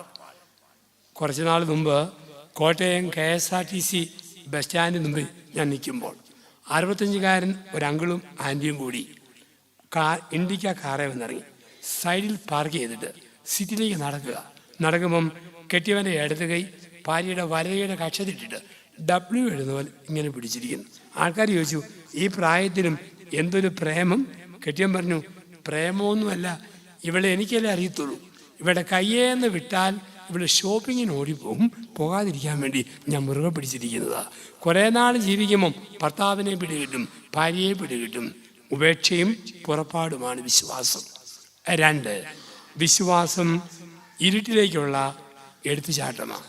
വിശ്വാസം ഇരുട്ടിലേക്കുള്ള എടുത്തുചാട്ടം. നാളെ എന്തെന്ന് അബ്രഹാമിന് ഉറപ്പില്ല, ദൈവം നോക്കിക്കോളും. നമ്മളൊക്കെ അങ്ങനെ ചാടി വരാ. കാരണവന്മാർ വയനാടും ഇടുക്കിയും വന്നപ്പം കാട്ടാന, കാട്ടുപന്നി, കുറുക്കൻ, കൂമൻ, ക്രൂരമൃഗങ്ങൾ ദൈവം നോക്കിക്കോളും. ഇന്നത്തെ സൗകര്യമൊന്നുമില്ല. ഇരുട്ടിലേക്കൊരു എടുത്തുചാട്ടം. ദൂരെ വണ്ടി ഇറങ്ങി നടന്ന് കൈക്കുഞ്ഞുമായി വന്ന അമ്മമാരുടെ ചരിത്രമുണ്ട്. ദൈവം നോക്കും. ഇന്നും അതല്ലേ നമുക്ക്. എന്നാ ഉറപ്പ്? ഈ ശരീരത്തിൽ നാളെ രാവിലെ ഏത് രോഗമാണ് വരുന്നതെന്ന് നമുക്ക് പറയാൻ പറ്റുമോ? ഓർക്കാതെ എന്തെല്ലാം സംഭവിക്കുക. പ്രഭാതത്തിൽ ഇന്നലെ കണ്ടുപിടിച്ച കൂട്ടുകാരൻ രാവിലെ അപകടത്തിൽ മരിച്ചതിൻ്റെ വാർത്ത. നമുക്കാർക്കും ഒന്നും ഉറപ്പല്ലല്ലോ. ദൈവം നോക്കിക്കോളും. ഒറ്റ ഉറപ്പേ ഉള്ളൂ, അമിതമായി ഉൾക്കാണ്ടിട്ട് കാര്യമില്ല. അതുകൊണ്ട് ഈശോ പറയുക, ആകുലപ്പെടുന്നത് കൊണ്ട് ആയുസ്സിൻ്റെ ദൈർഘ്യം ഒരു മുഴം കൂടെ നീട്ടുവാൻ നിങ്ങൾ ആർക്ക് കഴിയും? ഇന്നുള്ളതും നാളെ തീരുന്നതുമായ വയലിലെ പുല്ലിനെ ദൈവം ഇപ്രകാരം അണിയിച്ചെങ്കിൽ അല്പവിശ്വാസികളെ എത്ര അധികമായി കരുതുകയില്ല. വിശ്വാസം ഇരുട്ടിലേക്കുള്ള ഒരു എടുത്തുചാട്ടം, ദൈവം നോക്കുന്ന ഉറപ്പ്, ദൈവകരങ്ങളിലേക്കുള്ള ഒരു സമർപ്പണം. ഇന്ന് ലോകത്ത് ആർക്കും ഒരു ഉറപ്പുമില്ല. എനിക്കാണെങ്കിൽ കറി വെക്കുന്ന കത്രീനായും തുണി വെട്ടുന്ന കത്രികയും കത്രീന എന്ന പേരുള്ള പെണ്ണുങ്ങളെയും കാണുമ്പോൾ നെഞ്ചത്ത് തീയ. കാരണം 2008 അമേരിക്കയെ ധ്യാനിപ്പിച്ചപ്പോൾ ഒരു കൊടുങ്കാറ്റ് വന്നു. അതിൻ്റെ പേരായിരുന്നു കത്രീന കൊടുങ്കാറ്റ്. ദൈവമേ, അതിൻ്റെ ഇളക്കം കാണണം. കറണ്ട് പോയി, ഫോൺ പോയി, പമ്പില്ല. ഒരു സ്നേഹിതൻ്റെ വീട്ടിൽ 3 രാത്രിയും പോലും ബ്രെഡും ഓംലെറ്റും കൊക്കക്കോളയും കഴിച്ചിരുന്നതിൻ്റെ ഓർമ്മ ഇന്നും മനസ്സിലുണ്ട്. ലോക പോലീസ് അമേരിക്ക. അവിടെ നമ്മുടെ തിലാമഴ പോലെ വന്നാലും ഭയങ്കര പേരാ ആ കാറ്റിനും മഴിക്കും. Katrina, Rita, Wilma, Sandy, Windy, Ivan, Jeans, Charles, Frances, ഭയങ്കര പേരേ ഇടുകയുള്ളൂ. നമ്മുടെ നാട്ടിൽ പലരുടെ ഓർമ്മ നമ്മൾ ആണുങ്ങൾ ഓക്കന്മാരാ. അതുകൊണ്ട് ഒരു കാറ്റ് വന്നാലും ഓക്കി നമ്മുടെ നാട്ടിലുള്ളൂ ആ പേരിടുക. അപ്പം നമുക്കൊന്നും ഉറപ്പല്ല. 2001 ഇടയ്ക്കിടയ്ക്ക് ഉണ്ടായി ഭൂമി കുലുക്കം. ഇടുക്കി, കോട്ടയം, പത്തനംതിട്ട ജില്ലകളിൽ ശരിക്കും കുലുങ്ങി. വല്ല ഉറപ്പുകൊണ്ടോ? ആ കുലുക്കം ഞാനാണെങ്കിൽ ആൾക്കാരുടെ കൂടെ നിന്ന് മൊത്തം കുലുങ്ങി തീർത്ത അച്ഛനാണ്. ഒന്നാമത്തെ കുലുക്കം കാഞ്ഞിരപ്പള്ളി കത്തീഡ്രൽ പള്ളിയിൽ ഒരു കപ്പുച്ചീൻ മിഷ്യൻ ധ്യാനം. രാവിലെ 7 മണിക്ക് വീട് ബന്ധിരിക്കാൻ കയറി പോകുമ്പോൾ പ്രാർത്ഥനാരൂപ ലീഡറുണ്ട്. കാലിൻ്റെ വെള്ളയെ ചൊറിയുന്ന പോലെ ഇക്കിളി എടുക്കുന്ന ഒരനുഭവം. കിടക്കുമ്പോഴും ഇരിക്കുമ്പോഴും ഇക്കിളി മനസ്സിലാവും. കയറ്റം കയറുമ്പോഴത്തെ ഇക്കിളി എവിടം വരെ വന്നൊരു ഉറപ്പുമില്ല. ഞാൻ നോക്കുമ്പോൾ ഒരു സ്ത്രീ ഒരു കൊച്ചിനെയും പൊക്കിക്കൊണ്ട് ഓടുന്നു. ഭൂമി കുലുങ്ങുന്നേ, ഭൂമി കുലുങ്ങുന്നേ. അപ്പോൾ ആ മനസ്സിലായത് കാലിൻ്റെ കീഴെ കിടന്ന് ഭൂമി കുലുങ്ങിയത് ഒരു തരിപ്പ് പോലെ കയറി വന്നതാണ്. പിന്നെ ഞാനും സ്ത്രീയും കൊച്ചും കൂടെ വന്ന ആളും കൂടെ അടുത്ത് കണ്ട വീടിൻ്റെ ആടുന്ന ഭിത്തിയിൽ അള്ളിപ്പിടിച്ച് ഒരു 10 സെക്കൻഡ് നിന്ന് കാണും ഇത് ആദ്യത്തെ കുലുക്കം. ഈ സമയം കാഞ്ഞിരപ്പള്ളി കർമ്മലി താമടത്തിലെ പ്രായമുള്ള കന്യാസ്ത്രീ അമ്മമാരെ എൻ്റെ കൂടെയുള്ള അച്ഛൻ കുനിഞ്ഞിരുന്ന് കുംസാരിപ്പിക്കുകയായിരുന്നു. അല്പം കഴിഞ്ഞപ്പം അച്ഛൻ എന്തോ അരുതായ്മ പോലെ ശേലികേട് പോലെ തോന്നി. അച്ഛൻ തലപൊക്കി നോക്കുമ്പോൾ 80 വയസ്സുള്ള വലിയ കന്യാസ്ത്രീയും കുമ്പസാരകൂടെ കമ്പി വലയും കൂടെ അച്ഛന് നേരെ ബോക്സിങ്ങിന് വരുന്ന പോലെ ചെരിഞ്ഞെരിഞ്ഞ് വരുന്നു. ഇതായിരുന്നു ആദ്യത്തെ കുലുക്കം. അന്ന് ഉച്ച കഴിഞ്ഞ് 2:30 ദേശീയ നീന്തലിൽ സമ്മാനം കിട്ടിയ കുട്ടികൾക്ക് സമ്മാനം കൊടുക്കാൻ വേണ്ടി പല അൽഫോൻസ കോളേജിൽ നിന്ന് എന്നെ വിളിച്ചിരുന്നു. ഞാൻ കുഞ്ഞുങ്ങൾക്ക് സമ്മാനം കൊടുത്ത് അനുമോദന പ്രസംഗം പറയുകയും ഒരൊറ്റ കുലുക്കം. പെൺപിള്ളേർ ജീവനും കൊണ്ട് ഓടി. ഞാനും സിസ്റ്റർ പ്രിൻസിപ്പാളും മാത്രം സ്റ്റേജിൽ കസേരകളിലിരുന്നു. എനിക്ക് ആദ്യം തോന്നിയത് ഓടിയാൽ കൊള്ളാവുന്ന. രണ്ടാമതോർത്തു ഉച്ച കഴിഞ്ഞ് 2:30 കൊടും വെയിലത്ത് പാലാ ടൗണിലൂടെ ഒരച്ഛനും കന്യാസ്ത്രീയും ഒരുമിച്ച് ഓടുന്ന കണ്ടാൽ ആൾക്കാർ എന്നാ പറയും? കടിച്ചു പിടിച്ച് സഹിച്ചു തന്നു. കുലുക്കം കഴിഞ്ഞു. പെൺപിള്ളേർ കയറി വന്നു. അവസാനം നന്ദി പറഞ്ഞ പെൺകുട്ടി പറഞ്ഞു, പല ധ്യാനഗുരുക്കന്മാരെ കണ്ടിട്ടുണ്ട്, പക്ഷെ പ്രസംഗിച്ച് ഭൂമി കുലുക്കുന്നവരെ ആദ്യം കാണുക. അവസാന കുലുക്കം 2001 ജനുവരി 7 ഞായർ പാലാ രൂപതയുടെ മറ്റക്കരപ്പള്ളിയിൽ ഞാൻ ധ്യാനിപ്പിക്കുന്നു. രാവിലെ 8:30 സമയം.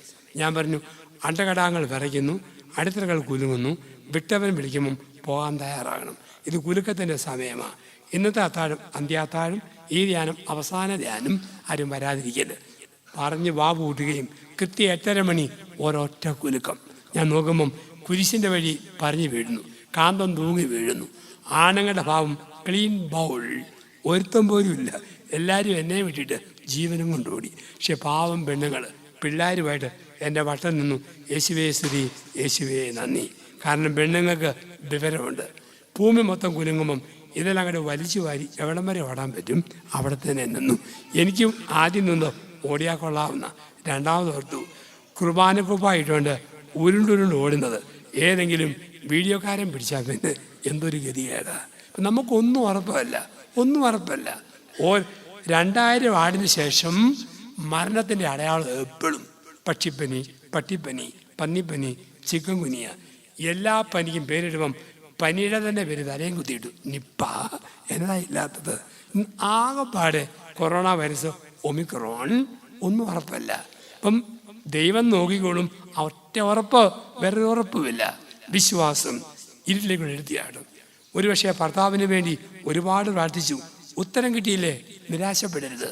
ഭാര്യയ്ക്ക് വേണ്ടി പ്രാർത്ഥിച്ചു, മറുപടിയില്ലേ, വേദനിക്കരുത്. കുഞ്ഞുങ്ങൾക്ക് വേണ്ടി പ്രാർത്ഥിച്ചു, മാറ്റമില്ലേ, ചുമ്മാ എടുത്ത് ചാടിക്കണം. യേശയ്യ 59:1 രക്ഷിക്കാനാകാത്ത വിധം എൻ്റെ കരങ്ങളുടെ കുറുകെ പോയിട്ടില്ല, കേൾക്കാനാകാത്ത വിധം എൻ്റെ കാതുകൾക്ക് മാന്യം സംഭവിച്ചിട്ടില്ല. നിന്റെ മുടി നരയ്ക്കുമ്പോഴും നിന്നെ വഹിക്കുന്ന കർത്താവാണ് ഞാൻ. ഈ ഉറപ്പ് നമുക്ക് വേണം. ഈ ഉറപ്പ് ജീവിതത്തിൽ നമ്മൾ സൂക്ഷിക്കണം. ഇപ്പോൾ 1 ഉപേക്ഷയും പുറപ്പാടുമാണ്. 2 ഇരുട്ടിലേക്കുള്ള എടുത്തുചാട്ടമാണ്. 3 വിശ്വാസം ദൈവത്തിലുള്ള സമ്പൂർണമായ ആശ്രയം വയ്ക്കലാണ്. ലോകത്തെവിടെ ആശ്രയം വെച്ചാൽ നിരാശ. ഭർത്താവിൽ അമിതമായി ആശ്രയിച്ചോ ഭർത്താവിൻ്റെ മട്ടുമാറുമ്പോൾ ഭാര്യ കരയും. ഭാര്യയിൽ അമിതമായ ആശ്രയം വെച്ചോ രീതി മാറുമ്പോൾ ഭർത്താവ് ഒലയും. മക്കളിൽ അമിതമായ ആശ്രയം വെച്ചോ പെരുമാറ്റം മാറുമ്പോൾ മാതാപിതാക്കളുടെ കണ്ണ് നിറയും. ദൈവത്തിൽ ആശ്രയം വെച്ചോ ഒരിക്കലും തളരുകയല്ല, തരികയല്ല. ഞാൻ തന്നെ എൻ്റെ ശബ്ദത്തിൽ അമിതമായ ആശ്രയം വെച്ചോ ശബ്ദം പോയാൽ ഞാൻ തകരാം. 2000 ആണ്ടിൽ അമേരിക്കയിലെ കാലിഫോർണിയയിൽ മലയാളി സമൂഹം മില്ലേനിയം മീറ്റിൽ 5 ദിവസത്തേക്ക് പ്രസംഗിക്കാൻ കൊണ്ടിരുന്നു. പ്രസംഗിച്ചു. രാത്രി പകലായ സമയവ്യത്യാസം, കൊടും തണുപ്പ്, സമയവ്യത്യാസം.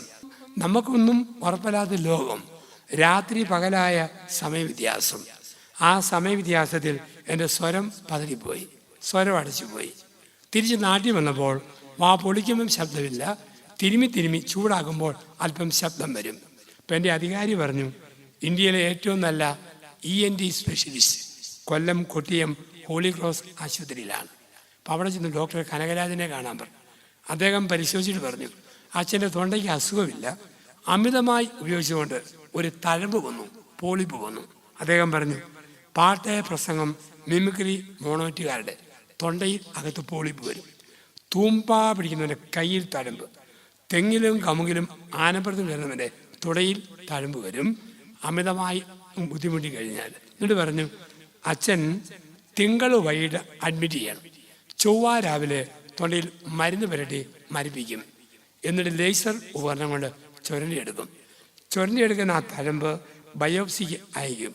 ഉച്ച കഴിഞ്ഞ് ഒരു ബോളൈസിനും തരും, അതും കഴിച്ചിട്ട് അച്ഛൻ്റെ ഭരണങ്ങാനത്തേക്ക് പോവാം. അഡ്മിറ്റ് ചെയ്തു, മരിപ്പിച്ച് ചുരണ്ടിയെടുത്തു, ബയോപ്സിക്ക് അയച്ചു. ഉച്ച കഴിഞ്ഞ് ബോളൈസിനും തന്നു, ഞാനത് തിന്നു, ഭരണങ്ങാനത്തേക്ക് പോന്നു. പോന്നപ്പോൾ ഡോക്ടർ പറഞ്ഞു, 2 മാസം അലറി പറഞ്ഞാൽ സ്വരം പതറിപ്പോവും, ഒതുക്കി പറയണം, പയ്യെ പറയണം. ഞാൻ ആശ്രമത്തിൽ വന്നപ്പോൾ സുഫിയലച്ചൻ പറഞ്ഞു, ഇനി 2 മാസം ഒന്നും വേണ്ട, അച്ഛൻ്റെ ശബ്ദം പോയാൽ സഭയുടെ വരുമാനം മൊത്തം പോകും, അതുകൊണ്ട് അച്ഛൻ ചുമ്മാ ഇരുന്നാൽ മതി. കേൾക്കാൻ CD തന്നു, വായിക്കാൻ പുസ്തകം തന്നു, ഫോൺ അറ്റൻഡ് ചെയ്യാൻ ഒരു ജോലിക്കാരനെയും തന്നു. ഇപ്പം ആൾക്കാർ വിളിക്കുമ്പോൾ അവൻ പറഞ്ഞു തുടങ്ങി, ജോസഫ് അച്ഛൻ ഓപ്പറേഷൻ കഴിഞ്ഞ് ബയോപ്സിക്ക് അയച്ച് കാത്തിരിക്കുകയാണ്, കുഴപ്പമുണ്ടാതിരിക്കാൻ നിങ്ങളൊക്കെ പ്രാർത്ഥിക്കണം. 15 ദിവസമായി ടെലിഫോൺ പകുതിയായി, 3 ആഴ്ചയായി ഫോൺ നിശ്ചലമായി, 1 മാസമായപ്പോൾ ശവവടക്കും 41 കഴിഞ്ഞതുപോലെയായി. എന്നെ പരിചയമുള്ള അച്ഛന്മാരും സിസ്റ്റേഴ്സും ആത്മാവിലും പറഞ്ഞു തുടങ്ങി, നല്ല അച്ഛനും ധ്യാനമൊക്കെ ആയിരുന്നു. ഇത്രയുള്ളൂ മനുഷ്യന്മാരുടെയൊക്കെ കാര്യം, കിട്ടിയാൽ കിട്ടി, പോയാൽ പോയി. ഇതായിരുന്നു കമൻറ്റ്. പിന്നീട് ശബ്ദം വീണ്ടും കിട്ടി, പഴയതിനേക്കാൾ വേഗത്തിൽ ഞാൻ ഓടാനും തുടങ്ങി. ഇവിടെയാണ് ബൈബിളിൻ്റെ നടുവിലത്തെ വചനം കാണാപ്പാഠം പഠിച്ചോണം. ഈ ധ്യാനത്തിൻ്റെ ഭാഗമായിട്ട് ബൈബിളിലെ ആദ്യ പുസ്തകം ഉൽപ്പത്തി, അവസാന പുസ്തകം വെളിപാട്, നടുവിലത്തെ പുസ്തകം സങ്കീർത്തനം. ദൈവം ഏറ്റവും കൂടുതൽ വർത്തമാനം പറഞ്ഞ പുസ്തകം അല്ല, ദൈവം ഏറ്റവും കൂടുതൽ വർത്തമാനം പറഞ്ഞ പുസ്തകം ജോബ്. ദൈവം ഒന്നും മിണ്ടാതെ മനുഷ്യൻ മാത്രം വർത്തമാനം പറഞ്ഞത് സങ്കീർത്തനം. ഏറ്റവും മനോഹരമായിട്ട് ദൈവത്തിൻ്റെ വചനം പഠിക്കുന്നത് ബൈബിളിൻ്റെ കൃത്യം നടുവ് 125 സങ്കീർത്തനം 1-ാം വചനം. പഴയ നിയമം പുതിയ നിയമത്തിൻ്റെ കൃത്യം നടുവാക്യം സങ്കീർത്തനം 125:1. യഹോവയിൽ ആശ്രയിക്കുന്നവൻ സിയോൻ പർവ്വതം പോലെ ഉറച്ചു നിൽക്കും. യഹോവയിൽ ആശ്രയിക്കുന്നവൻ സിയോൻ പർവ്വതം പോലെ ഉറച്ചു നിൽക്കും. വേറെ എവിടെ ആശ്രയം വെച്ചാൽ നിരാശ. ദൈവത്തിൽ ആശ്രയിച്ചോ പ്രത്യാശ, ഒരു ബലം. 1 വിശ്വാസം ഉപേക്ഷയും പുറപ്പാടുമാണ്. 2 ഇരുട്ടിലേക്കുള്ള എടുത്തുചാട്ടമാണ്. 3 ദൈവത്തിലുള്ള പൂർണ്ണമായ ആശ്രയം വയ്ക്കലാണ്. 4 വിശ്വാസത്തിൻ്റെ 4ാമത്തെ വ്യാഖ്യാനം ബുദ്ധിക്ക് അപ്പുറത്തേക്കുള്ള വളർച്ചയാണ് വിശ്വാസം. ബുദ്ധിക്ക് അപ്പുറത്തേക്കുള്ള വളർച്ച. ജോബ് പറഞ്ഞു, എനിക്കൊന്നും മനസ്സിലാകുന്നില്ല, ദൈവം തന്നു, ദൈവം എടുത്തു, ദൈവത്തിൻ്റെ നാമത്തിന് സ്തുതി. മറിയം പറഞ്ഞു, എനിക്കൊന്നും മനസ്സിലാകുന്നില്ല, ഇതാ കർത്താവിൻ്റെ ദാസി, ഇഷ്ടം പോലെ നടക്കട്ടെ. ബുദ്ധിക്കപ്പുറത്തേക്കുള്ള വളർച്ച. എൻ്റെ കയ്യിൽ ഒരു ബ്രൈറ്റ് ലൈറ്റ് ടോർച്ച്. ഉഴവൂരിൽ ഞാൻ ആയിരിക്കുന്ന ആശ്രമത്തിൻ്റെ ടെറസയിൽ നിന്ന് നീട്ടിയടിച്ചാൽ 2 പർലോങ് ദൂരെ മുൻ രാഷ്ട്രപതി KR നാരായണൻ്റെ വീടിൻ്റെ ഭിത്തിയെ ചെന്ന് മുട്ടുന്ന ബ്രൈറ്റ് ലൈറ്റ് ടോർച്ച്. ഒരു രാത്രി ഈ ടോർച്ചും കൊണ്ട് ആശ്രമത്തിൻ്റെ ടെറസയിൽ കയറി ആകാശത്തേക്ക് നീട്ടിയടിക്കുന്നു. കൂടുതൽ അച്ഛന്മാർ ചോദിക്കുന്നു, എന്താ ജോസഫ് അച്ചായി തപ്പുന്നത്? ഞാൻ പറഞ്ഞു, മിണ്ടാതിരി, വല്ല ഉൽക്കയെങ്ങാനും പോകുന്നുണ്ടെന്നറിയാൻ ബ്രൈറ്റ് ലൈറ്റ് ടോർച്ച് വെച്ച് അടിച്ചു നോക്കുക. ബ്രൈറ്റ് ലൈറ്റ് ടോർച്ചിന് എത്താവുന്നതിനപ്പുറമാ ഉൽക്കകളുടെ ലോകം. ഞാൻ അഡ്വക്കേറ്റ് ആകാം, എൻജിനീയർ ആകാം, ഡോക്ടറാകാം, ബാങ്ക് മാനേജറാകാം, പൊളിറ്റീഷ്യനാകാം. പക്ഷെ എല്ലാ അറിവുണ്ടെങ്കിലും ദൈവത്തിന് മുമ്പിൽ അത് വെറും വട്ടപൂജ്യം. ബ്രൈറ്റ് ലൈറ്റ് വെച്ച് ഉൽക്കയെ നോക്കുന്ന പോലെ എൻ്റെ കൊച്ചു പഠിത്തം വെച്ച് തിരുസഭയെ വിധിക്കുക, ബൈബിളിനെ വിധിക്കുക, ദൈവശാസ്ത്രത്തെ വിധിക്കുക, സഭാ പാരമ്പര്യത്തെ വിധിക്കുക. ചില കാര്യങ്ങളിൽ ഒതുങ്ങണം. അച്ഛനായ ഞാൻ ഒരു രോഗിക്ക് എന്തും മരുന്ന് കൊടുക്കണമെന്ന് അച്ഛനല്ല ഡോക്ടർ തീരുമാനിക്കും. ഒരു കെട്ടിടത്തിന് എന്തേലും സിമെൻറ്റ് വേണമെന്ന് ഞാനല്ല എഞ്ചിനീയർ തീരുമാനിക്കും. ബൈബിൾ എങ്ങനെ പറയണമെന്ന് നിങ്ങളല്ല ഞാൻ തീരുമാനിക്കും. പഠിച്ചവർക്ക് പഠിപ്പിക്കാൻ അവകാശമുള്ളൂ. അറിയത്തില്ലാത്ത കാര്യത്തിൽ ചുമ്മാ മൗനം പാലിക്കണം. അറിവുള്ള കാര്യങ്ങളെ സംസാരിക്കാൻ പാടുള്ളൂ. വിശ്വാസം ബുദ്ധിക്ക് അപ്പുറത്തേക്കുള്ള വളർച്ച. ഞാനിത് പലപ്പോഴും എൻ്റെ മനസ്സിൽ ഓർത്തിട്ടുണ്ട്. പലപ്പോഴും ജീവിതത്തിൽ എൻ്റെ അമ്മയിൽ നിന്നും വലിയതോളം വെച്ച് കുട്ടിക്കാലത്ത് പഠിച്ച ഒരു പാഠമുണ്ട്.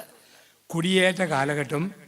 ആ കാലഘട്ടത്തിൽ ഒരുപാട് കഷ്ടപ്പാടും അലച്ചിലൊക്കെയുണ്ട്. എനിക്കാണെന്ന് ഞാൻ പലപ്പോഴും ഓർത്തിട്ടുണ്ട്.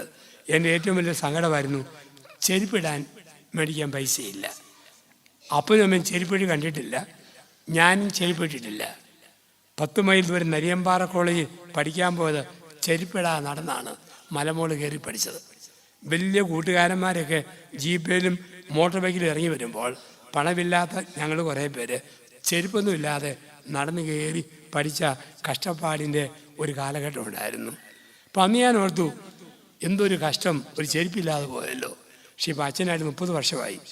ചെരുപ്പില്ലാതെ നടന്നതിൻ്റെ ഫലം ഇന്നറിയാം. എല്ലും കെട്ടി, തൊലിക്കെട്ടി, മനക്കെട്ടി, നല്ല പ്രതിരോധ ശക്തിയായി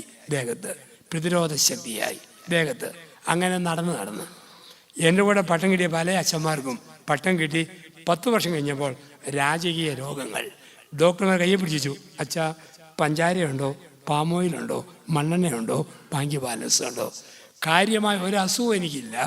അന്നത്തെ തോവാള കട്ടപ്പന നരിയമ്പാറ കാളവണ്ടിയെ തൂങ്ങി ജീപ്പിൻ്റെ പുറകിൽ നിന്നും ചുമ്മാ നടന്നു പോയി കിട്ടിയ ഒരു പട്ടിയാണ്. അതുകൊണ്ടാണ് കോമൺവെൽത്ത് സാർ ഗെയിംസ് ഏഷ്യാഡ് വരുമ്പോൾ ആർക്കാ സ്വർണ്ണ മെഡൽ? നമ്മുടെ മലമൂട്ടിലെ പെമ്പിള്ളാർ, ബീന മോള്, ബിജു മോന്, ഷൈനി അബ്രാഹം, മലബാർ മലബടക്കിലെ PT ഉഷ, MD വത്സമ്മ. മണ്ണിലും മെല്ലെ നടന്ന് നല്ല എല്ലും കെട്ടി തൊലിക്കെട്ടി. സിറ്റിയിൽ നല്ല പാലാ കോട്ടയം ഭാഗത്ത് മുതലാളി പെണ്ണുങ്ങളുണ്ട്.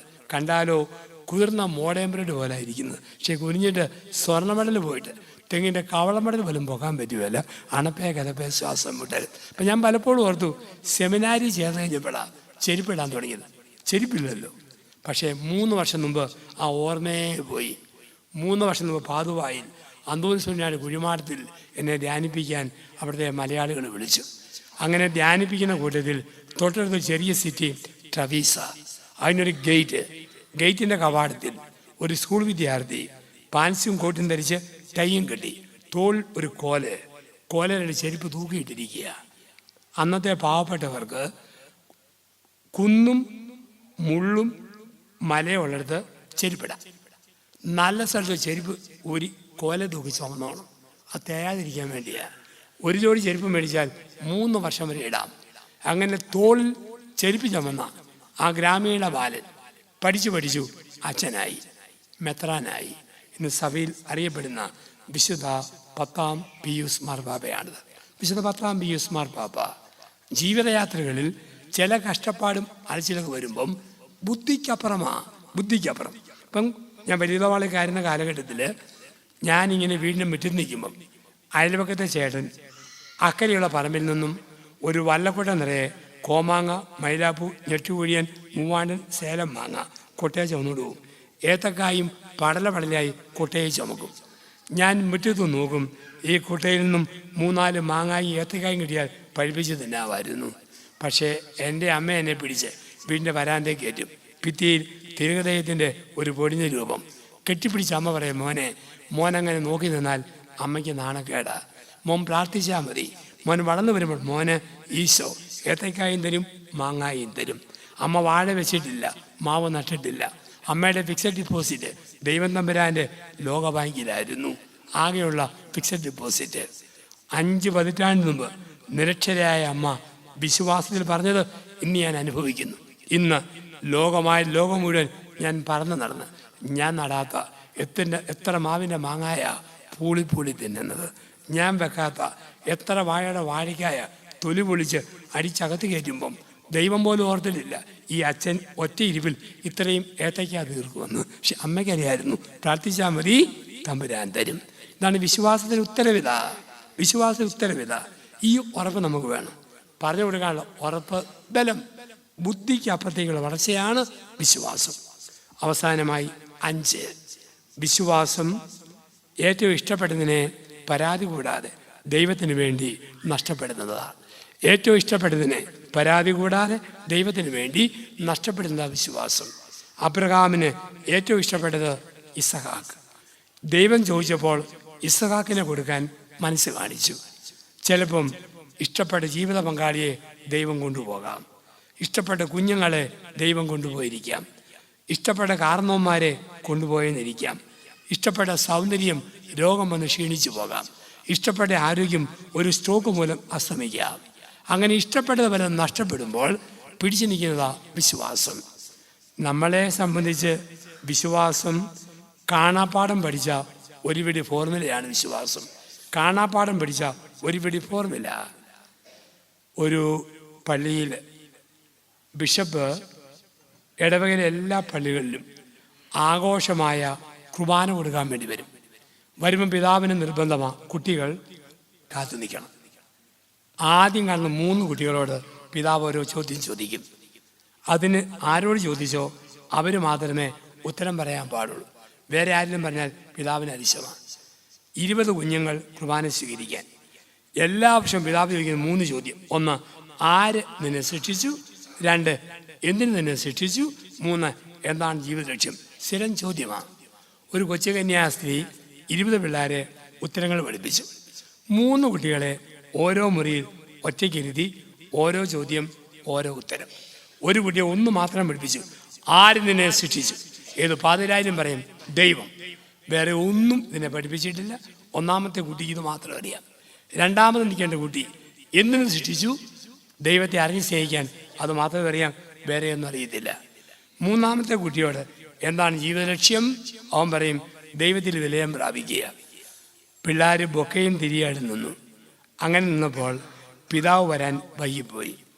1ാമത്തെ കൊച്ചു ഇളം വലുത് 1ാമത്തെ ഉത്തരം പറയാനവൻ ബോധം കെട്ട് താഴെ വീണു.